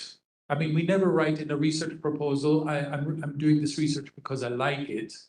Although every researcher I know does research that they like. I mean, there's some who do it because they think it's very clever and they're going to go far with it. But I don't see that work that well. I see actually people being committed to a topic and they say, this is the project in an area that I like, and this is where I'm going to dedicate myself. Maybe a second big beginner's mistake is FOMO, fear of missing out. because there are millions of opportunities in India. So on the one hand, we could talk about, oh, the lack of resources, that we can spend a whole hour complaining about India or Switzerland and why research conditions aren't perfect. Or we can talk a whole hour about the incredible opportunities that we have in terms of topics and relevance, global relevance. The fear of missing out is that people don't want to commit. Because they say, well, if I do this, then I leave something else out. And if I leave that out, then maybe there's an opportunity that I miss. And so people are very jumpy. They're going back and forth. And obviously, you know what's going to happen. If you try to catch every train, guess what? You're not going to catch any. So you have to be very careful about FOMO. Why not just commit in one project to one thing? And you know what? I mean, even if you don't get funding, you have a really good research project proposal, and maybe you can do that in your BA or in your MA. And as long as it's close to your heart and you think it's relevant, over time, you will actually find a way to do that, you know? So the idea is, oh, it didn't work here, so now I'm going to completely change and do something totally different. And right now everybody's talking about markets, so I'm going to get into Bitcoin trading studies. And then in a year, the market in Bitcoin is going to crash. And now I'm going to do something about, I don't know, water and air pollution. And then there's an opportunity, a visitor at the University of Delhi, and then you're going to do something else. In the end, you don't do anything. You know, in the end, you're just an excited person who wants to participate. And what I'm looking for in researchers is what do you know? What kind of skills and knowledge do you have? I'm right now applying, sorry, the deadline is over. I'm right now actually hiring a senior researcher, and it's amazing. We received hundreds of applications, and there's maybe only 20 people who have a focus. And this focus may not be perfectly what I'm looking for, but I'm saying, well, this person actually knows a lot about this area. Maybe I sort of shift my own interests a little bit into that person's area because I can actually work with this person. But if somebody says, okay, I've done 20 conferences in the last 5 years and I've done, you know, this topic, this topic, this topic, I'm not so interested in that person, you know, because they may have a lot of skills, a little bit, but not enough. I see in the letter that they've used, maybe they didn't use ChatGPT, but maybe something that sounds a little bit like that, and I'm no longer interested. So hone your craft, hone your interest, and within your interest, become good at one thing. You know, become really good at focus group research. As soon as you become a specialist in focus group research, I can use you. I can use you in the teaching that I do in different places. As long as you tell me, well, I've done a little bit of focus group here and some interviews here and some surveys here, and no, I'm not really a specialist, I can't use you. You know, I'd probably say, well, come to my course and learn more about this, but that's a bummer. Language barriers, especially for BA projects. I mean, there's two levels of that. The BA applications, they have to be in English. Do they have to be in English or also in Hindi? Oh, English and Hindi. So English and Hindi already is a very good scope. It's not perfect, but the world is not perfect. If you, for instance, want to do, for instance, an ethnography in an area where you don't speak the language, I would recommend that you don't do that. At least from the beginning. There are different ways to actually deal with the language barrier for studying across different languages that you don't speak, but this would be more of an advanced course. I don't want to touch on that. Try to stick with something that a region that you know, because language is not only words, but it's also meaning, it's also sort of implicit elements, it's humor, it's body language. So I would actually stick for the beginning with that. With this element. There may be, this is somebody online who asked that, so I'm not so sure on what level they speak about language, but try to stick with that. If you're talking about writing, for instance, if you're not so good with English, but you want to publish in English, then the really good news is that one of the things that AI is really good at is translation. But use it for translation. Don't use it for analysis or thinking about originality. It's fabulous with translating. I tested a couple of times across languages that I know, and so AI now is really opening up the possibility of you being a researcher who works in the Hindi in language and wants to publish an article that was written in Hindi into English. It doesn't really work for poetry and for various other aspects. I probably would be careful in terms of linguistics, but otherwise it works really well. Logistics. I think maybe that's another, that's all, in order to answer the question about logistics and travel and incentives, in my opinion, I almost never use incentives. I almost never use incentives. There's a whole half hour that I could talk about the risk of incentive. As soon as you actually, I mean, on the one hand, it seems totally fair. I mean, I get a salary from researching, and so why shouldn't I share my economic benefits with the people that I extract data from? But that exactly, I think, economizes the relationship in research. And this could be, in my opinion, a really big mistake, because as soon as you start to offer incentives, I've seen that, for instance, in research in South Africa, people line up in order to fill out that questionnaire, but they line up because they want the incentives.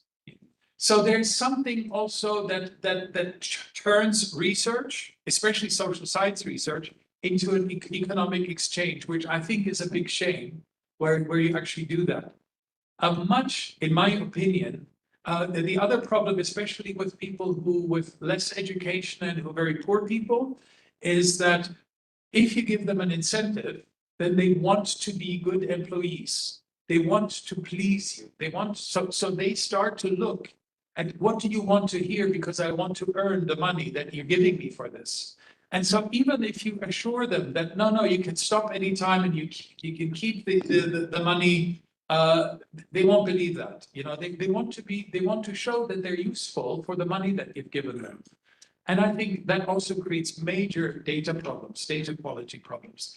A much better way is to actually interact with a person where you actually explain the project in a way that it's not I, me, my researcher, but you're saying this is an issue that we all are concerned about, you, the respondent, and me as the interviewer. And so if you create a rapport where they find, on the one hand, they find the topic relevant and interesting, and you actually treat them as an equal, as an interlocutor. You don't treat them as a subject to be studied, but somebody that knows something that I want to know. You would be amazed how much time people actually have for you. They will then also invite you to meet their family, and they will invite you to their wedding, and they will also invite the neighbors to come to speak to you. As long as you develop a good rapport and an understanding how relevant this project is, not for me as a researcher, but in the context within, whether it's a community or whether it's patients or whether it's youth and so on and so forth. So I think this will also create participation. So people will have time, people will actually introduce you to people and so on. So I think I've covered, I forgot the one, can somebody remind me, what was the literature question about? I just wrote literature.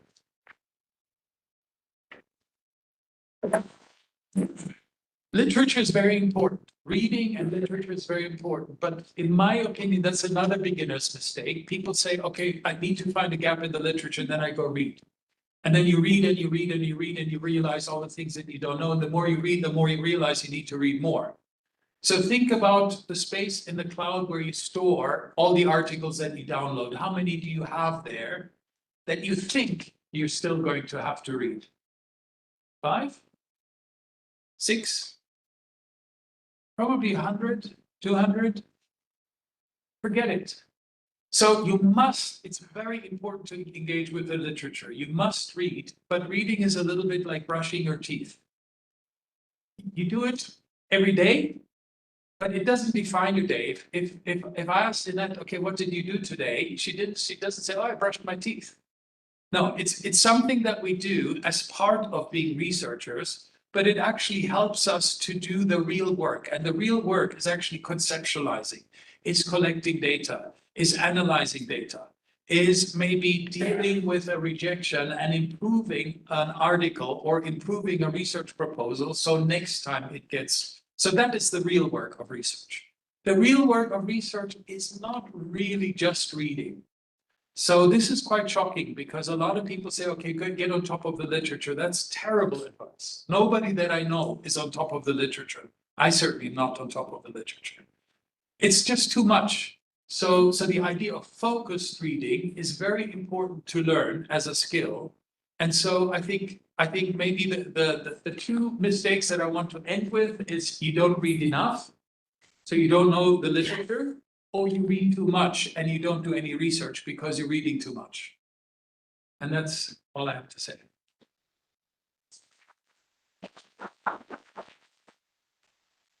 Thank you, sir. Thank you, all of you here. Question that you asked about the mistakes that we made when we were your age and how it can.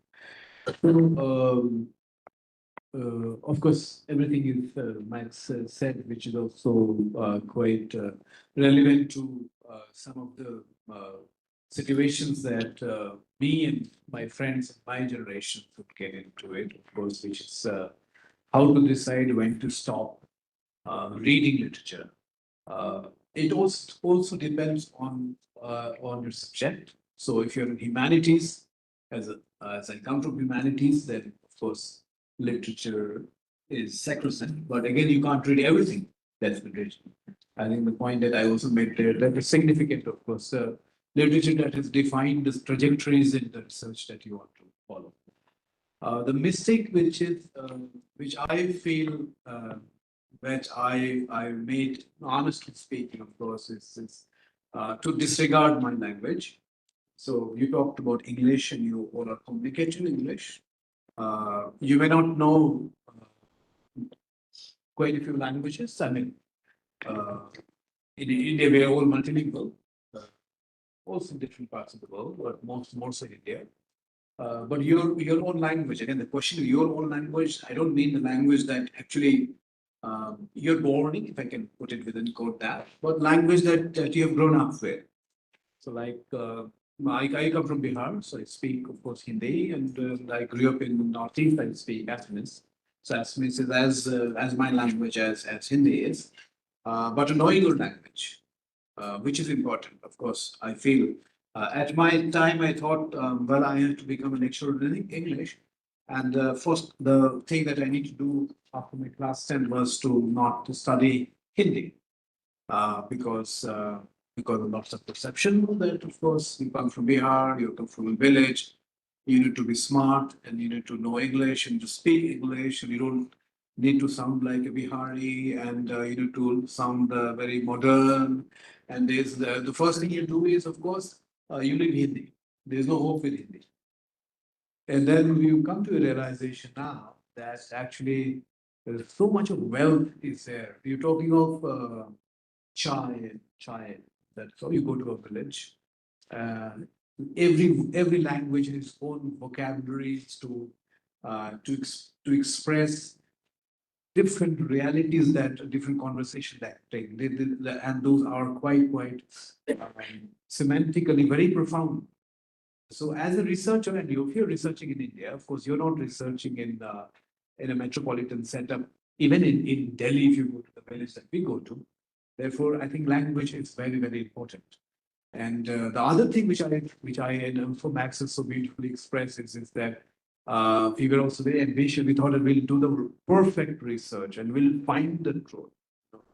And this will go on and this will be established. That's the biggest mistake and fallacy that we have, that actually we can create a very, I touched upon it in my time, that in an original knowledge. And I think I forgot to mention the Popperian kind of Karl Popper, you may not, many of you may not have heard, but falsification, that the strength of a theory is being possible to be falsified. Many of you might knowing it, but you not know. Again, you might say, I'll go back to tradition, of course, Nagarjuna.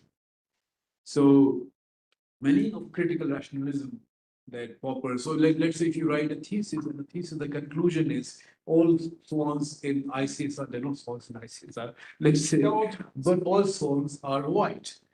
And so this is a question that I would ask my student, that you submitted your report or your thesis, and then you relax and you're having a chai in your balcony and you discover there's a black swan. Then what do you do? Of course, you kill the swan and kind of you kill a swan, so sorry to say it, hide it in a way, hide it and say that, well, all swans are white. I've established it. This was truth.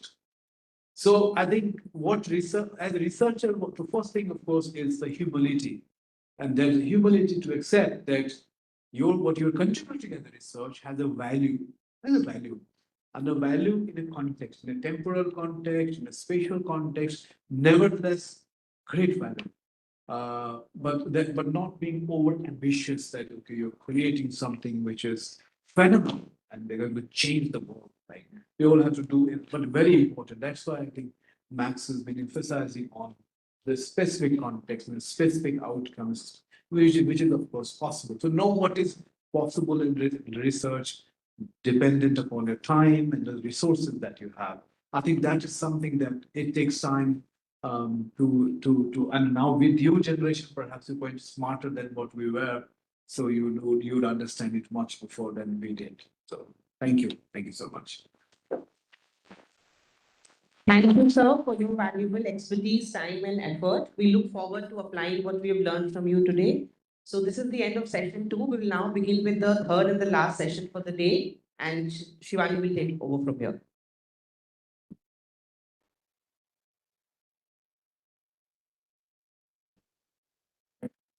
Hello. Good afternoon, everyone. As we move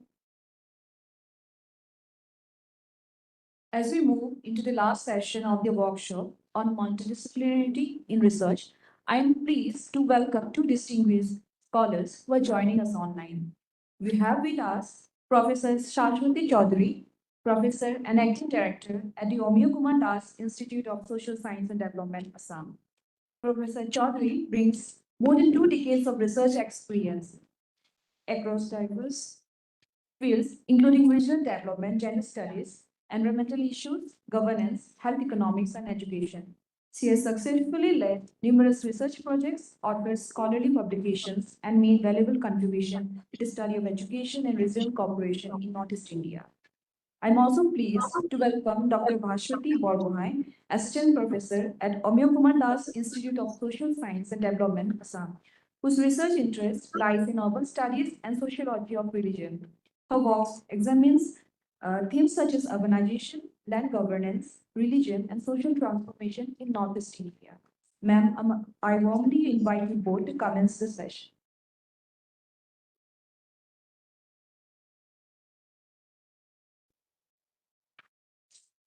Thank you, Shivani, for that introductory note. And I must first extend our sincere thanks to Professor Singh, Member Secretary ICSSR, for onboarding us. And thanks to Professor Max, who has been here with us. And it was really very interesting to listen to both of you this morning. And then both I and Bhashwati will pick up from where you all have left, and then try to link up with what you said so that the continuity remains. And thank you very much. And this is really interesting, and we are really grateful that ICSSR has onboarded us, because since last year we have also been doing this NEP internship program at our institute, where the undergrad students come in. So this year also we have around 70 students who have opted will be joining our institute from 29th of June, and for 1 month internship program. So thank you so much. To begin with, where Professor Singh started, we are talking of social and human science research. Now, first of all, I would like to just begin with a small analysis on small sharing of my idea why we call it science. It is human and social science. Now, the basic characteristics why we are calling it science is so that the way we are trying to understand a problem or researching a problem or trying to go in depth of understanding any issue, small issue that intrigues me. For instance, Professor Max was mentioning about that issue of the auto drivers in Bombay, or for instance, street vendors. The main thing is, how do I understand that issue and organize my understanding in a logical way? So scientific, when we say science, science is logic, because if we look into the pure science, the hard science, material science, they follow a very logical process of explanation and in a very simple, lucid way. That's what is meant when we say scientific, or something we are going to build up with great experience, but a very simple issue where we have gone and entered into it in a very systematic, and there's a logical way of explaining that issue to the larger audience. And this comes from where? Because let us understand one thing. We gather information, or our knowledge system is built up from where? From the place where we say, so there's the state government, the government news agencies, the government records, the government policies which come about, the government public institutions where we go. So from there we start understanding where we are, how, in what kind of a state we are, how the society is functioning, how the rules of the state are, within what rules and regulations we perform, what are the do's and don'ts as citizens of a country. And that's how we first begin, we begin to understand ourselves, our space, our people around us, our relations with others. And then some amount of traditional beliefs, when at home we come to know about some traditional practices which have value, which bring about certain sense of orientation, understanding towards our, like folding hands and respect, behaving in a particular way, certain behavioral patterns, so which come from tradition. So that also builds into a repository of understanding and a knowledge creation process. Then the education which we receive in our respective place of education, our schools, then our college, and then interaction with the peers, reading the books, different subjects. So all this built into our system of knowledge repository. And then of course, as we grow up, we also try to interpret the things around us from our common sense. We see certain things happening, certain quarrels happening. We also, because of this knowledge repository that we have built up over existential living everyday basis, we also try to interpret things through the common sense. And then we have the media. Right, media has become a way. Some of you have expressed in your opinion how media shapes. So media is another. So you have the newspapers, printed newspapers, you have the social media, you have the other news medias, online media. So from everywhere we are flush with information. Now how much of this information really builds onto our knowledge system depends on how we see them through our common sense, how we try to make a valid judgment, and how we arrive at a logical of the process. And this is all shaped by the personal experience, everyday lived experience that we go through. So this is a whole way in which we are trying to build up our knowledge repository, and we see how we go about. And then what happens when we are doing this? We also face two things: the confirmation bias. So visually what happens is we tend to interpret the information from various sources, the knowledge we try to get from various sources, and we try in a manner that either confirms or confirms to our existing belief. So if I have thought of a certain pattern of looking at a thing, try to scout out resources which confirms my belief. I try to associate with people who have a similar way of explaining things. And I find it a little difficult when people do not really agree to the way I look at things. So these are the ways in which we really build up our knowledge system. And this is a struggle we continue to face in everyday life, whether we are, even when we are doing research, we are not doing research. So research is part of your everyday lived experience of your life. If you see, that's, and when we are doing a formal research, we are only trying to bring this everyday commonsensical understanding into a systematic pattern of studying a particular issue. And what happens in this process, we tend to often ignore or overlook anything that contradicts us.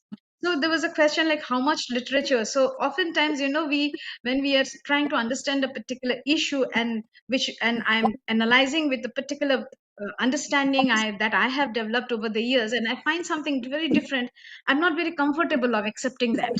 So this is where, a struggle as a researcher begins. So this is how, the whole issue of looking at things, trying to understand things become, important for us. And what shapes our social understanding? The social understanding is based on our subjective understanding. We have a subjective understanding of the people around us, the society around us, the events happening around us, the policies that are happening around us. So we have a subjective understanding. We tend to understand social processes through a subjective understanding.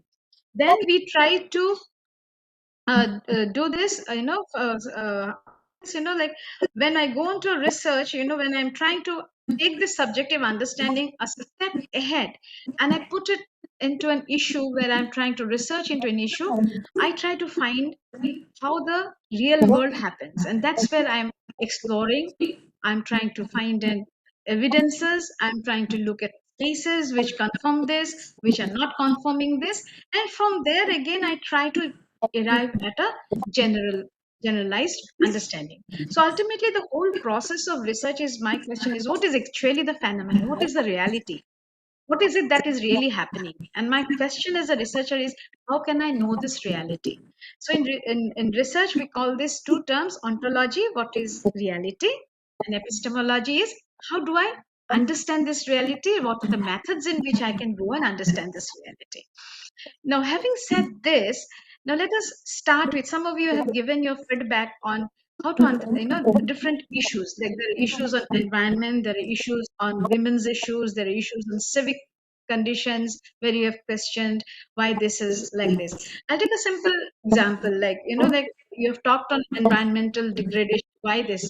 Like if you come out every day and when you feel the heat every day, commuting, waiting for hours, the temperature rising, and you feel so uh, weird out, if you're so tired at the end. Some 10 years back, what was it some 12 years back? I'll give you a simple example, like of my personal life, how how things what I learned in the textbook are different when you go to the field. So when I began my work as a I started off as a researcher. I joined in a research institute which was focused on banking studies. And then, the first time I was given the task, the first day of my work, I joined, and the second day I was asked to go to with a bank officials along with the faculty there to a remote village. So we traveled for 2 hours, then we walked for another 2 kilometers, and we reached a villager because he had been given a loan and he had defaulted in returning the loan. So when we reached his home, it was midsummer, sometimes in July, way back in 1994. When we reached there, the farmer was not there, he was in his field.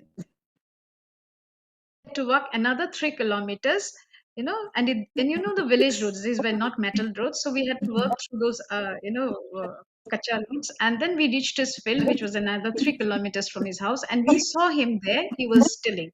And it was it was very, Assam has a very humid climatic condition. And when we went there, and before I went, I was really thinking, why shouldn't this farmer return the loan he has taken? He is a defaulter. The bank should really take strong measures to get back the loan, and whatever penal clauses are there, that should be really enforced, because I am fresh out of what I have learned in my theory, I have learned in my textbooks, I have looked into the RBI guidelines, and I thought that this is how it should be done. But on reaching there, when I saw the condition in which the farmer was working. There was no rain, there was a drought that year, and the crops had failed, and he was not able to repay back. That's the reality I confronted. So what we learn in our textbook and what exists in the field, there is a difference. Now, theory in the textbooks tells us the overall trends that are supposed to be for a period of time. Research helps us to find, are those theories still valid, or there are deviations, or there are changes. Now, today, when we are talking of decolonizing research, when we are talking of multidisciplinarity in research, what exactly we are trying to say?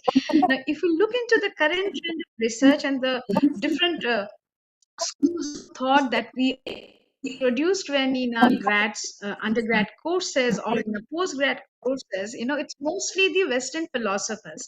We hardly know about what was there in the Indian context because we are not accustomed with Indian philosophical, Indian school of philosophical thoughts. And if we look into the Indian school of philosophical thoughts, which Professor Singh was mentioning in the morning, we find what Aristotle has said, or what Descartes has said, or what Locke has said, are very much available in our own literature. Even we had a very robust system of doing research. Only thing was that at that point of time, why the Western system of Western knowledge became so dominant was because mercantilism was waning and the West needed new technologies for development. And that's when Industrial Revolution happened, printing press came, and there was flush off with the literature from the West, which moved to all the colonial countries, and gradually this whole Western idea spread. And as a result, what happened? The kind of indigenous knowledge system that we had got left behind. Now, today, when we are having a new kind of world market order system where there are regional blocks, where there are regional groupings coming up, and the market system is changing, there is a need and necessity for reviving the traditional understandings within every country, every region. And that's where our Indian knowledge system and understanding the Indian society from an Indian perspective is keeping it at par with the global system is very, very relevant. Now, having said that, now as a student of undergrad, I know my own discipline. And maybe as as a major subject, I have one discipline. As a subsidiary, I have another discipline. So my subsidiary discipline, suppose I'm a student of sociology and I have political science as my subsidiary. So from sociology, I have a better understanding. I have a more wider understanding of the Indian society. From political science perspective, I have certain understanding of the Indian state, democratic process, and everything. Now, these two disciplines give shape to how I look into an issue. Now, when we are talking of multidisciplinary, so as a student of undergrad, my first effort would be to strengthen my own, core competence in my discipline. So, as a student, it would be more feasible for me to look into a particular issue. For instance, for a student of sociology, when he or she looks into urbanization problem, would see it differently from how a student of economics would do. A student of economics would be more bothered about the migration, population changes, the kind of entitlements, revenue, etc., etc. Whereas a student of sociology would like to look into the kind of social transition, social changes, the emergence of the middle class has emerged. So, as undergrad student, it will be more feasible for me to first understand these small issues within my discipline, and then when I have completed my postgrad and moved on to further higher researches, multidisciplinarity can be. So in first of all, let us understand what is interdisciplinary. In multidisciplinarity, the same issue is studied by the student of urbanization, as I said, or say issue of what do I say, gender issues like say women's work distribution. A student of sociology would look into how the women is marginalized within the family. A student of economics would try to look into hours of work. So the same issue is being studied by the two people in two different ways, and that doesn't make one greater than the other. The beauty is that it gives us two different perspectives, and we have a better understanding of the issue rather than looking into one side of the one dimensional issue. So when we have the multidisciplinary, we get to understand the particular issue from a multidimensional aspect, and that's where the beauty of it lies. So as a student of undergrad, what we can do is when we begin, we can start off with our own major discipline, and then since there are subsidiary disciplines, we can read into those literature and see how that literature looks can have a better understanding. And as you were asking, how many books to read, how many? So, sometimes even reading a novel, can give you an idea like of your own research issue. Simple things in your life. There are in Guwahati. I'll tell you what happened with the recent hike in the your LPG prices. There are a lot of women who come out early in the morning who sit on the across the streets, and people who go out for morning walks on their return back, they would stop by the small chai, chai walas, small little women vendors, and they would make those steamed rice cake on the kettle, and then they would serve it with a cup of tea. Now, these women, what happened as with this increase in the LPG prices, many of these women stopped setting up stalls. So you can imagine. So as someone who go out for morning walk, and I could see this, then I became very inquisitive. So some of their contact numbers I had kept, and I tried to call them up and try to find out what is it there. Then they were saying the amount of income they were generating through this activity, because by this time they would return back by 7 o'clock and 7 o'clock in their at their home, and they would prepare the meal for their families. The children would go to schools, the husband would go out.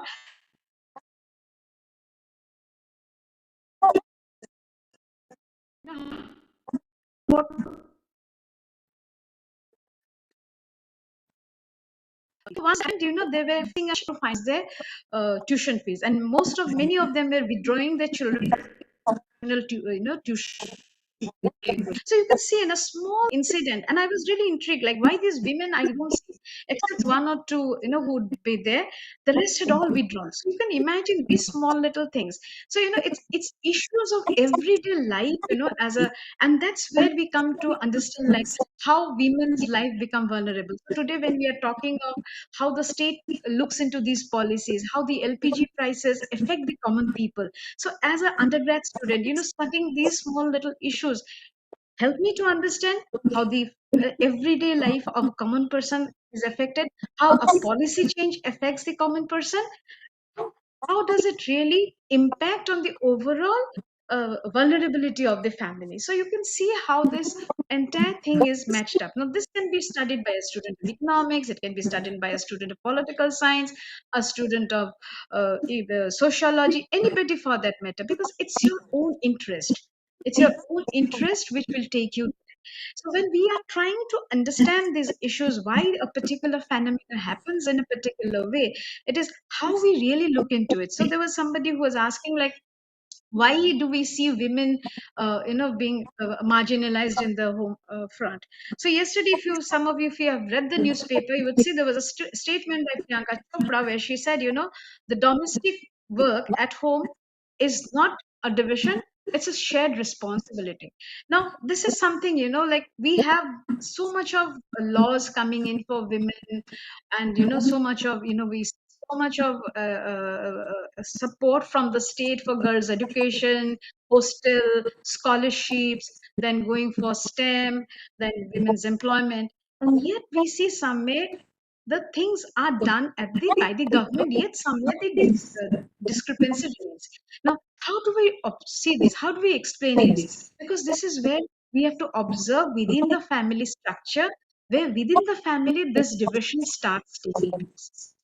Whether in the family, there's a division of work within the family where we have, started assigning certain responsibilities that are women, certain responsibilities which are assigned to men. But today, we need to question this, because this division of labor, if we see, it started originally when agriculture was divided. Earlier, before that, there was no divisions as such. So when agriculture was divided, settled agriculture started, women stayed back at home, looking after the children, rearing the small their poultry, and this goatery and all this livestock rearing, and the men went to the fields to work. That's how the division of labor started. Now once this became very strong, the formal division of labor at home, that became a part of the traditional culture. So you see how some convenience of work division became tradition and culture, and we tried to assign certain roles with women, certain roles with men. So we need to question this. We need to understand this. And how can we do it? One thing is to engage in extensive reading. It is not only the textbook. Other than the textbooks, the good novels also provide us an way of knowing this. But today, what happens, we are so flush with social media that oftentimes we forget to read these things. So when students come to our institute, we encourage them, the first essential thing, if you really want to understand any issue, is to begin reading, whatever it may be. Maybe you start off with a newspaper article, you start off with some novels, and then you start reading. So if you see those classic novels, if you read Shakespeare of that time, why Shakespeare's novels focus certain context? Because Shakespeare's novels reveal certain context of that period. Literature is created contextualizing a particular period. Professor Dhananjay Singh will be able to speak more on this than me, because he's being a student of literature, he knows. So literature is a good source of information for is a good source of understanding how a society evolves, how things evolve in the society. So when we are talking of research, when we are talking of identifying issues, it is very simple issues which have to which strikes us. So anything can strike you. For instance, why are governments of why government assistance to women, direct cash benefit transfer to women? What is the reason? How is it leveraging women's life? So if we talk to a few women who have got this finance and how it is helping, we get an understanding how they have their everyday life lived experiences, and these lived experience help us to understand many of the common perceptions that we have, many of the common perceptions that we held, and understand the problem far deeper. So we start off on a small issue, small little issues, and then we go on to understand this. There is nothing grand narrative we can, because we are talking of research, because these issues have already been searched, already been studied. Otherwise, how policies come?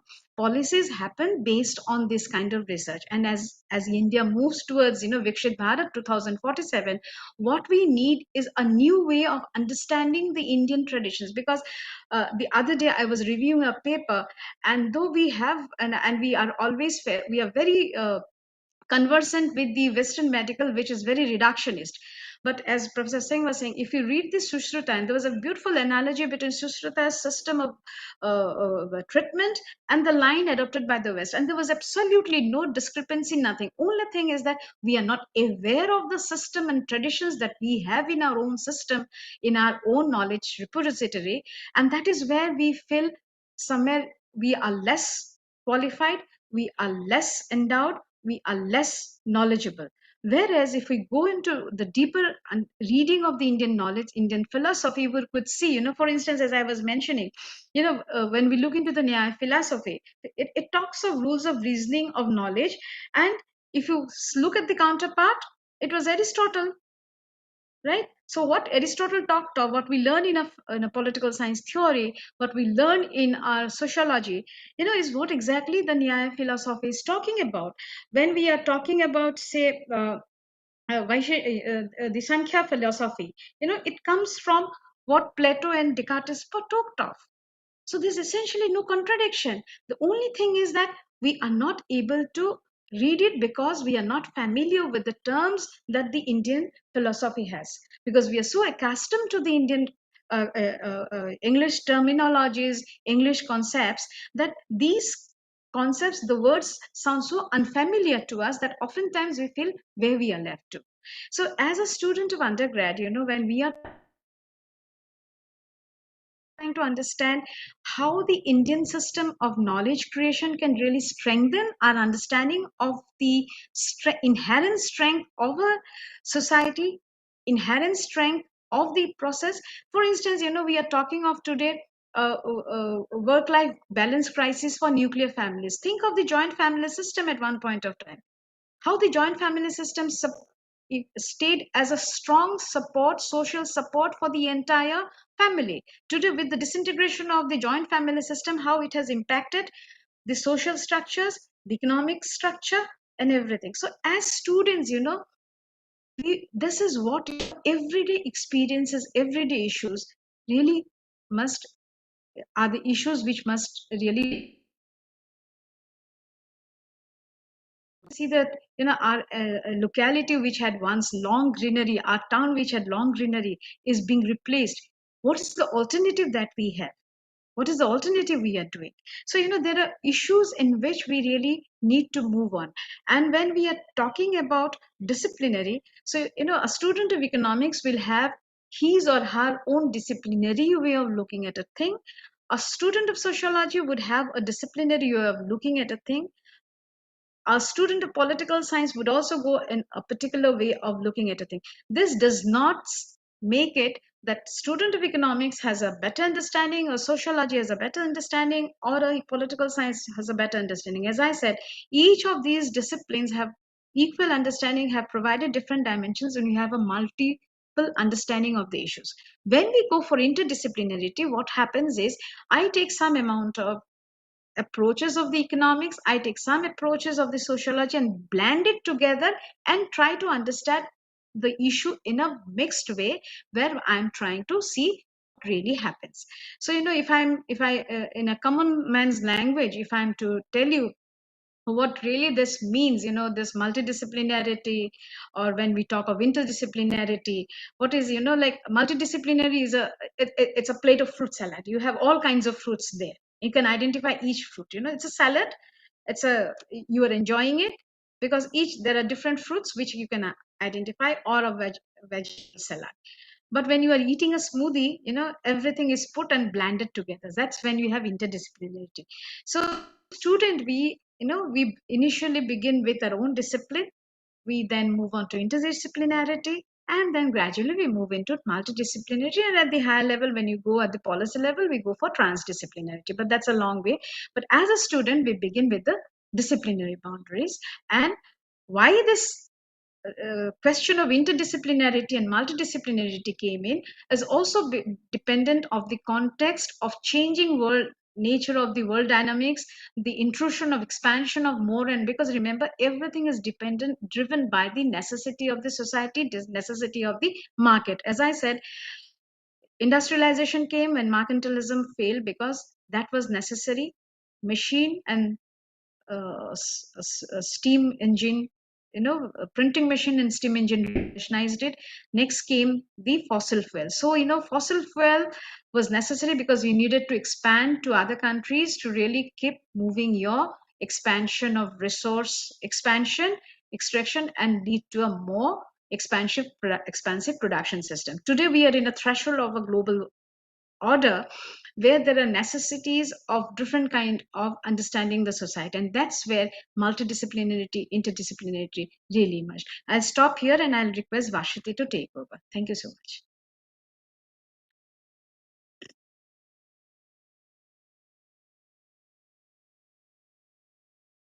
Vashiti, I think you are muted.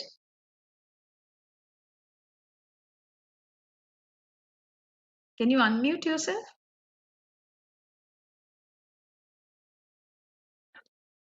First of all, I would like to thank ICSSR for providing me with this opportunity. And as an early career person, it's a huge opportunity to really be sharing a panel with Honorable Member Secretary Sir and distinguished expert on research methodology, Professor Max, with whom we have worked in this year. And of course, sharing the same platform with my own director, ma'am. So it's truly an honor for me, and I thank the organizers for thinking about me as one of the presenters. As ma'am has already clearly laid out the difference between, I really liked your salad analogy. I think it makes it clear for the students now. I would like to dwell on why and when multidisciplinarity in social science research evolved. Okay, so it's not like I mean, I want to go down into the history lane. I'm a person trained in sociology and social work, but somehow anything that interests me, I have this tendency to go to its history. Okay, so when I was asked to share this panel, I immediately thought of, okay, let me look into how, like, was there this because right now NEP is also talking about multidisciplinarity, so so it's out there everywhere. So suddenly we are listening about multidisciplinarity. So, and it wasn't so when we were in college, okay? When we were in college, it was very much, we are strictly into our disciplinary boundaries. So something might have happened in the world or in the country where this has shifted, okay? And so, yeah, and why I'm taking you all to the history is because I think once we understand why and when did social science research took a multidisciplinary turn, it will make it easier for us not only to understand multidisciplinarity better, but also to appreciate it as a new research approach, or to do study and look into the world. So I think because most of you are undergraduate students here, I suppose all of you know about your own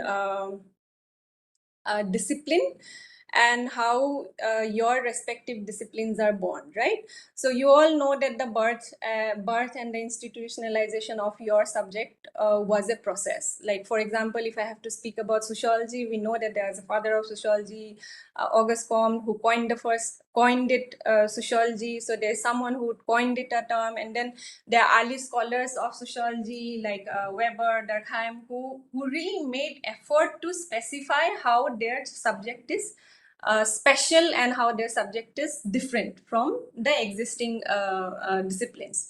So all disciplines, not only sociology, be it sociology, economics, political science, psychology, all of them made effort to make themselves distinct and erect disciplinary boundaries, and eventually became distinct university departments. Okay, so it was a process of the 19th century, right? So what happened next? What happened? What shifted? So the shift from university system to multidisciplinary approach, if I have to look at its history, I would say it was a three-step process that happened in the 20th century. Okay, so we are taking a fast ride through 100 years. Okay, so I think the first initial idea of multidisciplinarity came into the world right after the World War. So I would time it around 1920. The second phase is would be when the World War II ended, and there was more need to have an understanding from a multidisciplinary lens. And the third phase would be somewhere around the 60s, where different all the countries got most of the colonized countries got started to get independence and became independent nations. And then so there are establishment of national research councils, and then it was also the time when global funding was there. Okay, so let's quickly go to the initial idea phase. Okay, what happened? So one realized that the early industrial development, which believed in a positivist world, was not the reality. Like, as one got to witness the ills of the World War I, right? Till then, the positivist school of thought presumed that humanity will progress in a linear manner. So there will be scientific development, which would lead to betterment of human lives. Humanity as a whole will progress, and basically we will have civilizational growth and progress. And so basically there is no looking back or going back to barbarity, but war shattered that understanding. So, and the university systems, which mostly focused on disciplinary boundaries, were not able to predict a war of such a scale and destruction, right? So there was greater need for social science subjects to make sense of the new developments, and a need was felt to unify fragmented disciplines to solve practical human problems that single department could not fix alone. Okay. So some of the early efforts on this count were establishing research institutes which could move beyond the disciplinary boundary. Okay, so now there are a few institutes in the world during that time, but I want to mention two which are more widely known. Okay, so the first is the Chicago School in USA. Although it was part of a university system, early scholars like Robert E. Parks, Ernest Burgess treated the city of Chicago as a living laboratory. So they combined, in their work, they combined sociology, geography, anthropology to study urbanization as a process. and talked about immigration as a process, and looked at crime. Okay. So the next school of thought is, so the Chicago school mostly became famous from the Department of Sociology, and then later in the 60s when the Department of Economics also contributed a lot in multidisciplinary thinking. Okay, but it was still within the system of the market economy that the US followed. The second important school of thought was the Frankfurt School, which was established in Germany, Frankfurt, in 1923. And I think many of sociology and political science students would know critical theory. This institute combines sociology, philosophy, political science, psychoanalysis to analyze the post-war European society. Okay, so key figures include Max Horkheimer, Theodor Adorno, Marquez, and later Habermas. Okay, all of these are fascinating theorists, and I suggest you all to read their original work. As this is not a theory class, so we won't be engaging with them. But I can promise you they're very interesting, and they're still relevant for today's world. So their theory, so we can see that the 90s, 20s, early 20s and 30s, there were theorists who were moving beyond their own disciplines and trying to explain what was happening within that time period. Okay, so because the changes were really, really vast, population was shifting, mass migration was happening, economic restructuring was happening after wars, and then political restructuring was also happening because there was from colonialism, new countries were, you know, getting independence, and then we're moving into a post-colonial era, and then rapid urbanization was also happening, and its associated challenges like crime, sanitation, housing, you know, all these were not it was very difficult for academics, governments and policy sector that, you know, to find solution to things like this, which were beyond one discipline. So there was this okay, and by 60s when new nations actually emerged, this whole idea of post-colonialism or critique of colonialism or critique of knowledge as Eurocentric, all these also started to emerge, and then also this entire focus on multidisciplinary can be traced to that period also. And so it wasn't like, if we have to say, when it wasn't like a one-way progress from disciplinary boundary to multidisciplinary. We need to understand that there has been a constant tussle between university departments who want to be strict about their disciplinary boundaries and multidisciplinary relevance. There has been a constant tussle between both, and I think even today that debate continues. Okay, there's still very staunch people who want to safeguard the disciplines in the university, and that training and rigor is important. And at the same time, multidisciplinary approach is very important for its relevance to solve bigger problems.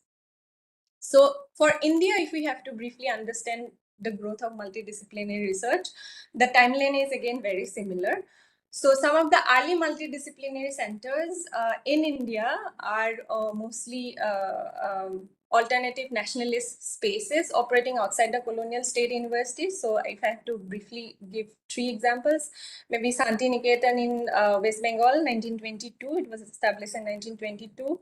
Then there is Sir Dorabji Tata Graduate School of Social Work, which today is known as this, and Gokhale Institute of Politics and Economics in Pune, which was established in 1930.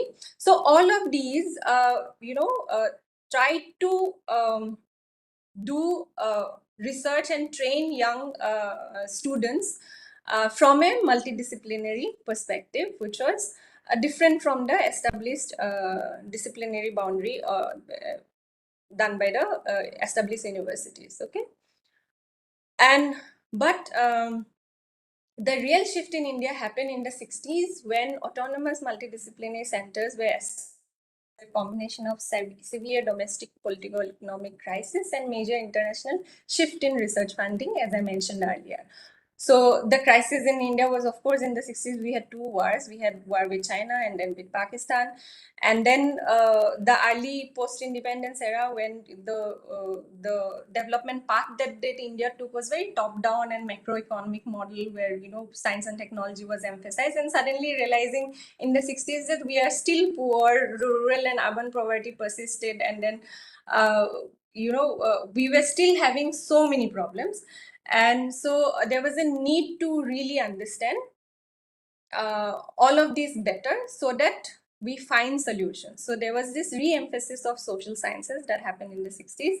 And when there was a committee which reviewed the status of social science research in India, and then which eventually led to the establishment of our parent organization and the organizer of today's event, that is ICSSR, Indian Council of Social Science Research, in 1969. And since then, ICSSR has been funding different research organizations and also departments in the universities, which has promoted multidisciplinary research in the country.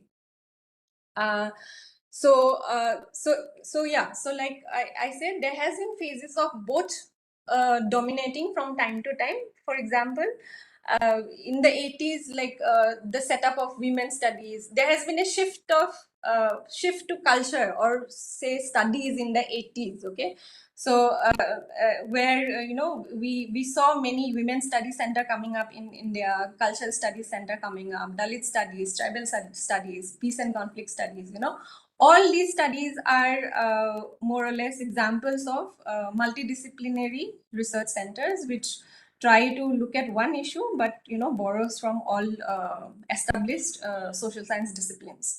And then if we have to look at the phase, like from 2000 onward, there has been a focus on specialization. So within a discipline also, one focused on, say somebody is in sociology, but then which part of sociology, urban sociology, or family and sociology of religion. So there was this extreme specialization which happened during the 2000s. But now, again, with NEP, the focus of the government policy is very clear, and there has been a re-emphasis on multidisciplinary approach, where we are trying to learn research methodology from a multidisciplinary lens, because the crisis that we are in is real and it needs that kind of approach. Okay, I think. Do I move to the ethics now? Quickly, right? Okay.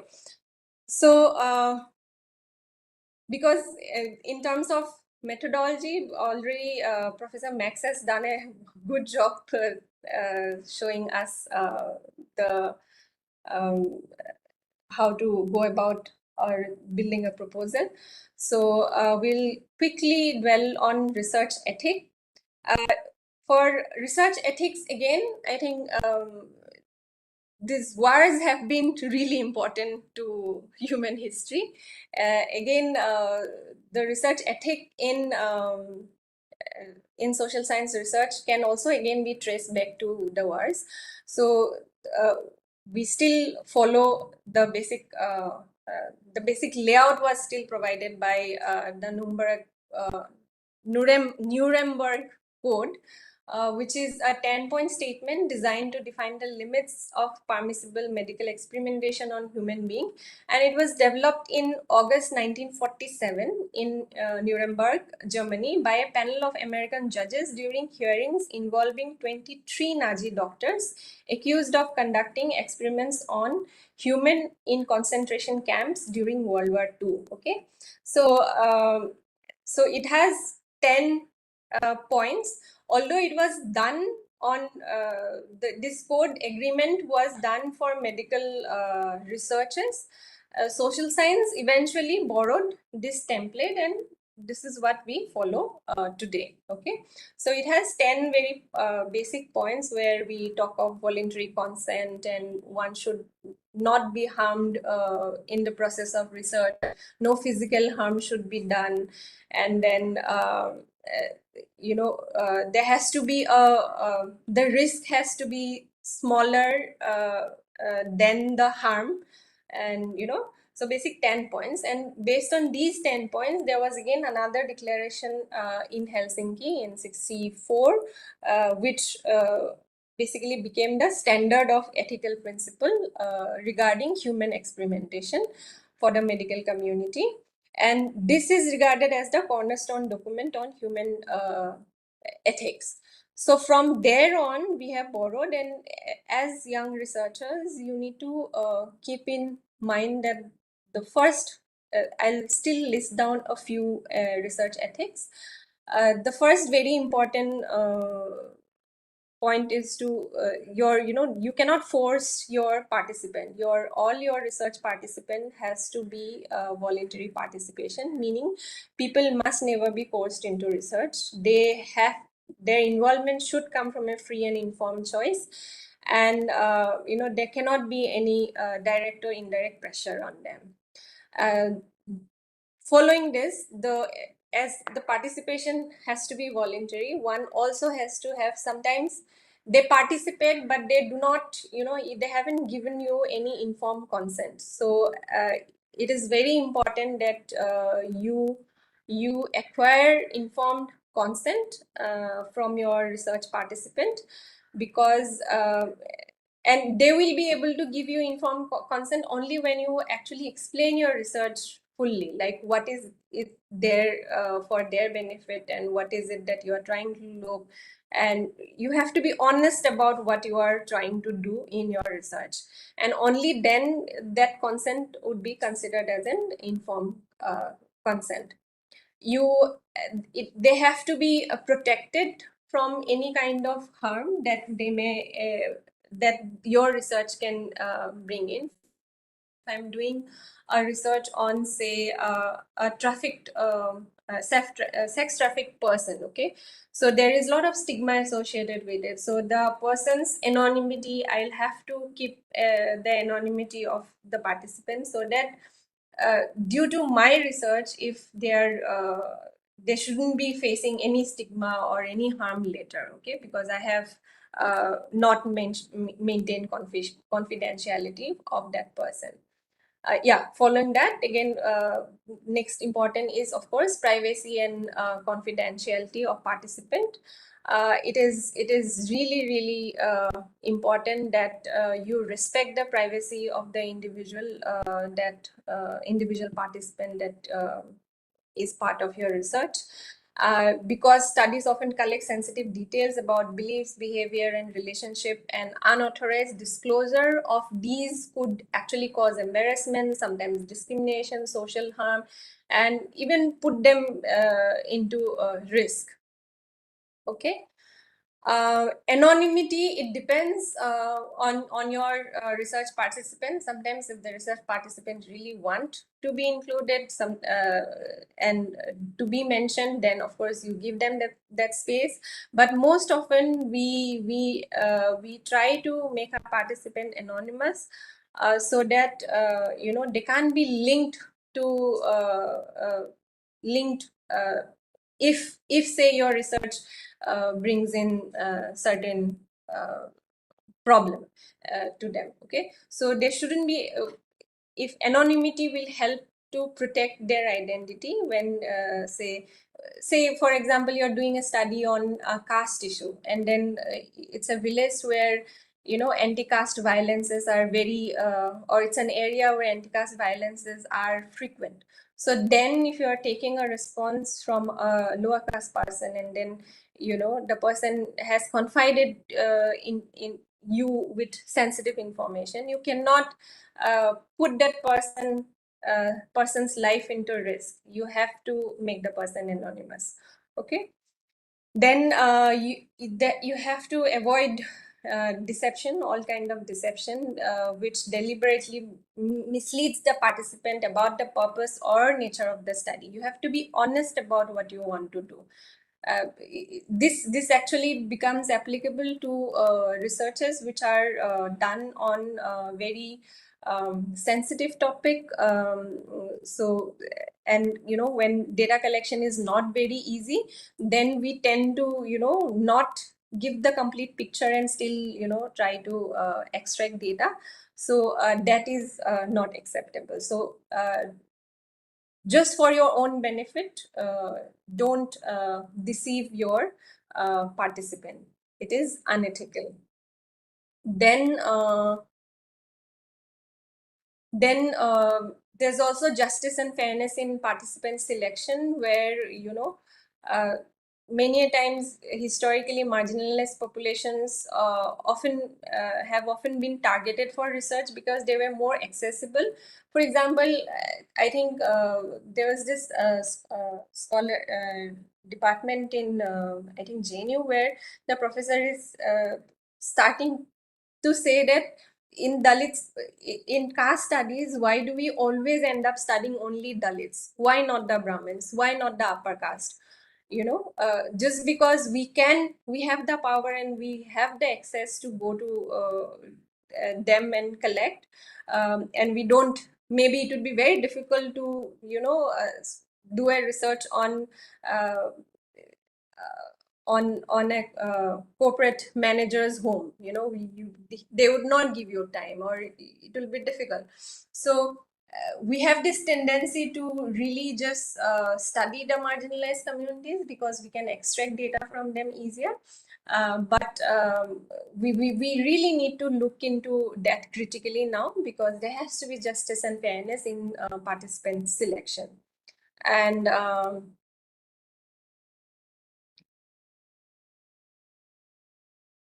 then in terms of your data collection and analysis, also there has to be research integrity maintained, so that you don't fabricate or falsify or engage in selective reporting of what you have collected. Okay. So there has to be transparency and replicability of your work. So you have to, whatever you have done, you should be able to present it in a transparent manner. So doing research ethically and transparent way, like the initial process, it's not only important in the initial process, but also when you are finally writing your report and trying to get published, so that the reader actually know your process. The reader gets to know how you have done, what you have done, and why you have done it the way that you have done it. Okay. So try to make your research as transparent as possible. Then there has to be responsible authorship and acknowledgement. So if you have taken an idea, say even from your friend, it was a casual discussion, but the core idea was provided by your friend, so please acknowledge your friend. Or it might be one of the research participant which threw an interesting data to you, and that completely changed or shifted your research. So that responsible authorship and acknowledgement is really, really important. Okay. And finally, I think I would like to say about research accountability and social responsibility. Why do we do social research, right? There, at the end of the day, we all engage in social research so that we understand things better. And with this better understanding, we can actually bring in better solutions to the problems that we all are in. Okay. And there, of course, in terms of discussing research ethic, there are also different perspectives which talks about research ethic, which I think slightly is, but who are interested may look up. You can look up feminist ethics and reflexive research practices. And you can also look up on post-colonial perspectives and decolonizing research in detail. I think with this, I would like to end. If there is any questions.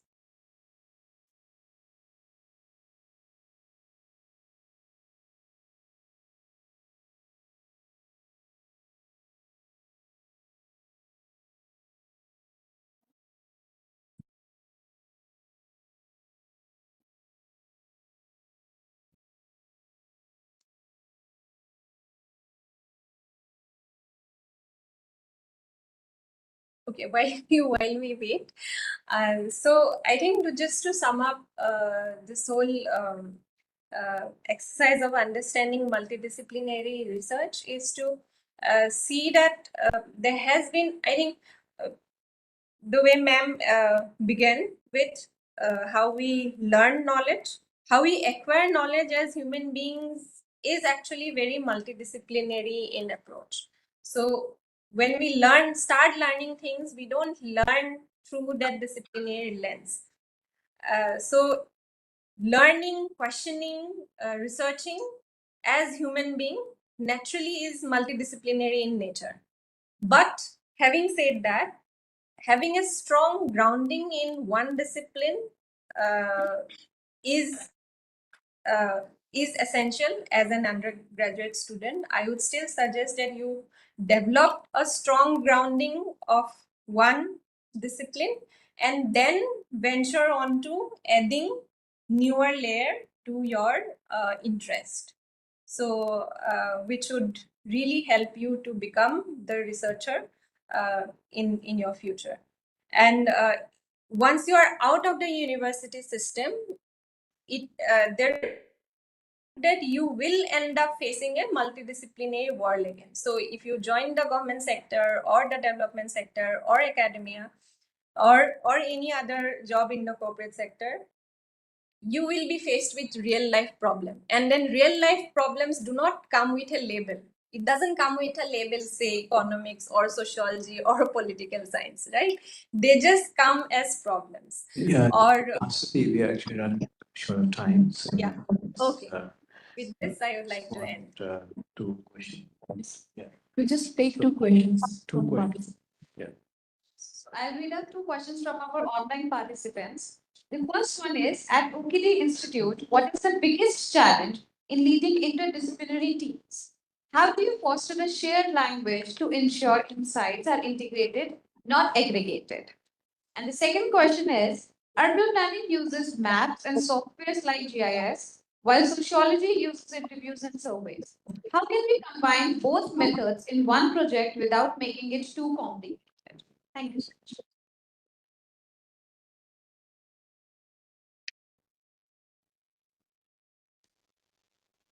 See, at OKD, since we are already people from different disciplines, so balancing our research doesn't really having a multidisciplinary approach, interdisciplinary, basically a interdisciplinary approach doesn't really create a difference. At times, it is also multidisciplinary as part of the requirement. Now, what happens is since over the years, since we are, because let me tell you, I'm a student of economics, but I had to undergo training in ethnography and things, basically to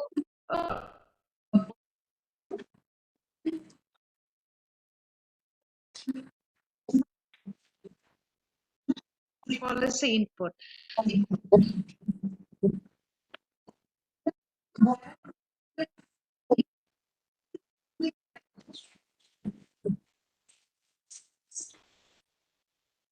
Type of research you have where there is a requirement of using GIS and quickly blend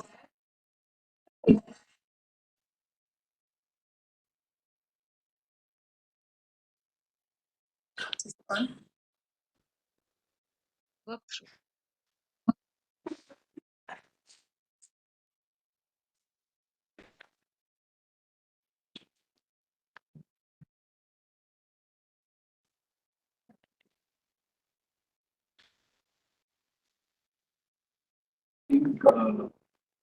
Professor, okay, Ashwini, yeah, can you add? Yeah, am not audible. So yeah, it depends on the study that you are doing. So if it requires GIS, then of course you would use GIS.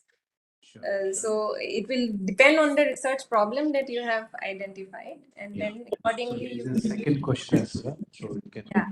And in the first one, I think as a team, I have joined the institute recently, and I have seen learning from my seniors. I see ma'am who is whose background is from economics, but she can guide us in anthropology and sociology now because she has expanded her horizons that way. And I see my other senior colleagues also doing the same. Okay.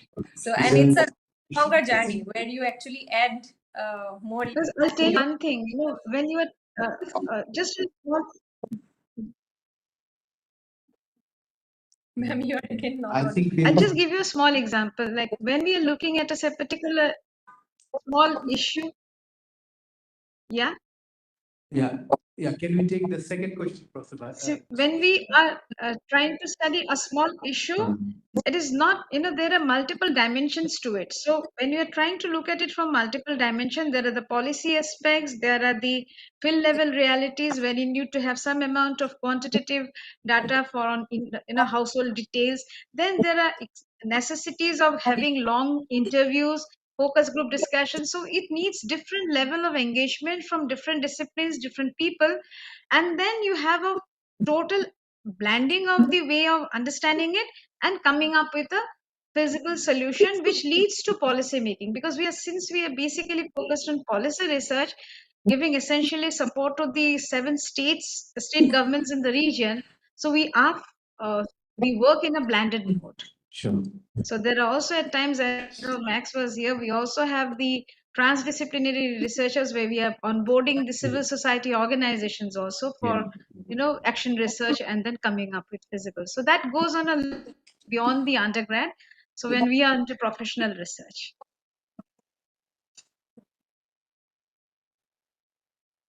Yeah.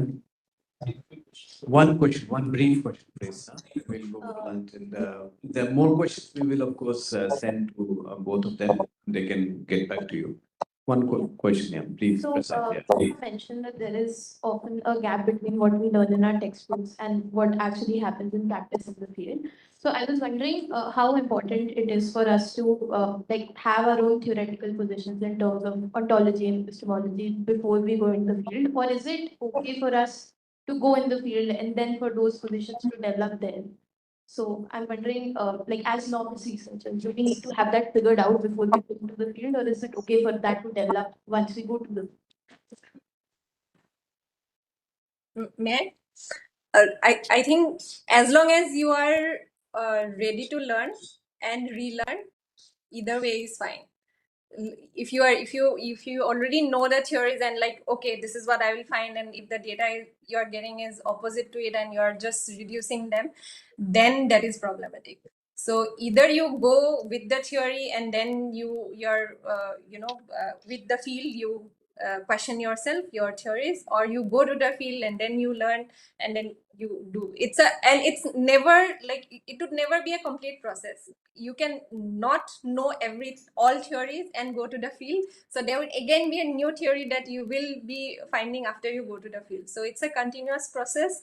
And so that is why in any research, your literature review actually never ends. It continues till the end of your report. And even after submitting your report, you'll be like, okay, this is another interesting article I should have read and I should have inserted in my copy. So it's a continuous process. Okay, thank you. As we conclude this one. So before Shivani comes in, so thank you. Formally. This is a very important bit of information that I would like to share, which is this that this is the first workshop that we've had with undergraduate students. Therefore, as I said in the beginning, making a new beginning. But we continue to support such workshop, which will enhance your skills and your approaches to research at your own institutions. And so at ICSR, we have made a very important policy reform where we make undergraduate students eligible to participate in research workshop, methodology workshop. Till now, it was for PhD students. So MA and BA students, undergraduate, postgraduate students can also participate. So we will, of course, reach out to universities and colleges, and we'll try to develop some basic conceptual framework here. But we will also make it important that your inputs, you and your friends all over the country. Their inputs go into the making of the module, the structure of these workshops, right? So please be therefore today we do not end here, but we're making a beginning. That is something. And again, one last thing which I would like to say, of course, Dr. Bhashwat has given a very wonderful kind of deliberation on multidisciplinarity in a Western framework. But of course, there is a context to this. There is nothing universal as such. So if you look at your own languages, because in India we never had the great Assamese literature, the oral traditions. I mean, you cannot really say that this is a text which is only for arts and not for sociology, right? If people who know Hindi, Faneshwar Nath Renu's novels like Melachal, for instance, there is no better sociological research to understand Indian villages than Renu's Melachal. So India has got a very rich tradition. What is Mahabharata after all? Mahabharata, for it itihas, there is a lot of distinction between itihas and history. It is poetry as well as history, right? But anyway, I just wanted to give you a clue for you to also look at your own tradition, whether you're Malayalam, Telugu, Tamil, Marathi, Bengali, Korea, Hindi. There's a lot of it because traditional those distinctions did not exist here or in African societies, many of the Latin American society, the entire global south, you know. So that's the thing that I want to leave you with. And thank you so much. Shimas.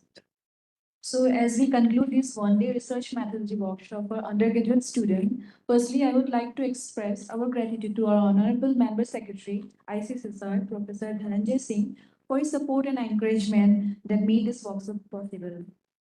I extend my heartfelt thanks to the esteemed resource persons, Professor Max Verban, Professor Sashwati Chaudhary, and Dr. Bhashwati Chiragana, for sharing their knowledge, experience, and valuable insight on doing research in social and human sciences. I also thank all the participants for their enthusiastic involvement, active discussion, and keen interest in learning about research. Last but not least, my heartfelt gratitude to the staff and officials of ICSSR whose dedicated efforts ensured the smooth conduct of the workshop. So, before we begin for lunch, there's an announcement for the participants that we have put some scan of QR codes which you need to scan and submit your feedbacks for certificate. Thank you. You are all invited for lunch at Chintan Guest House.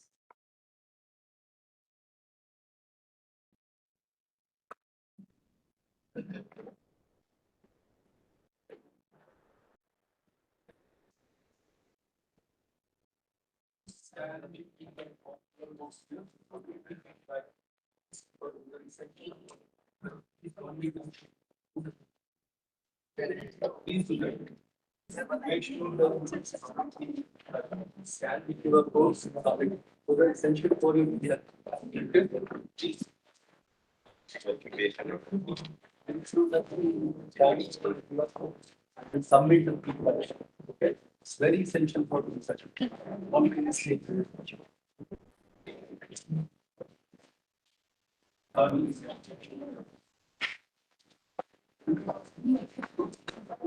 एक second photo लेना photo.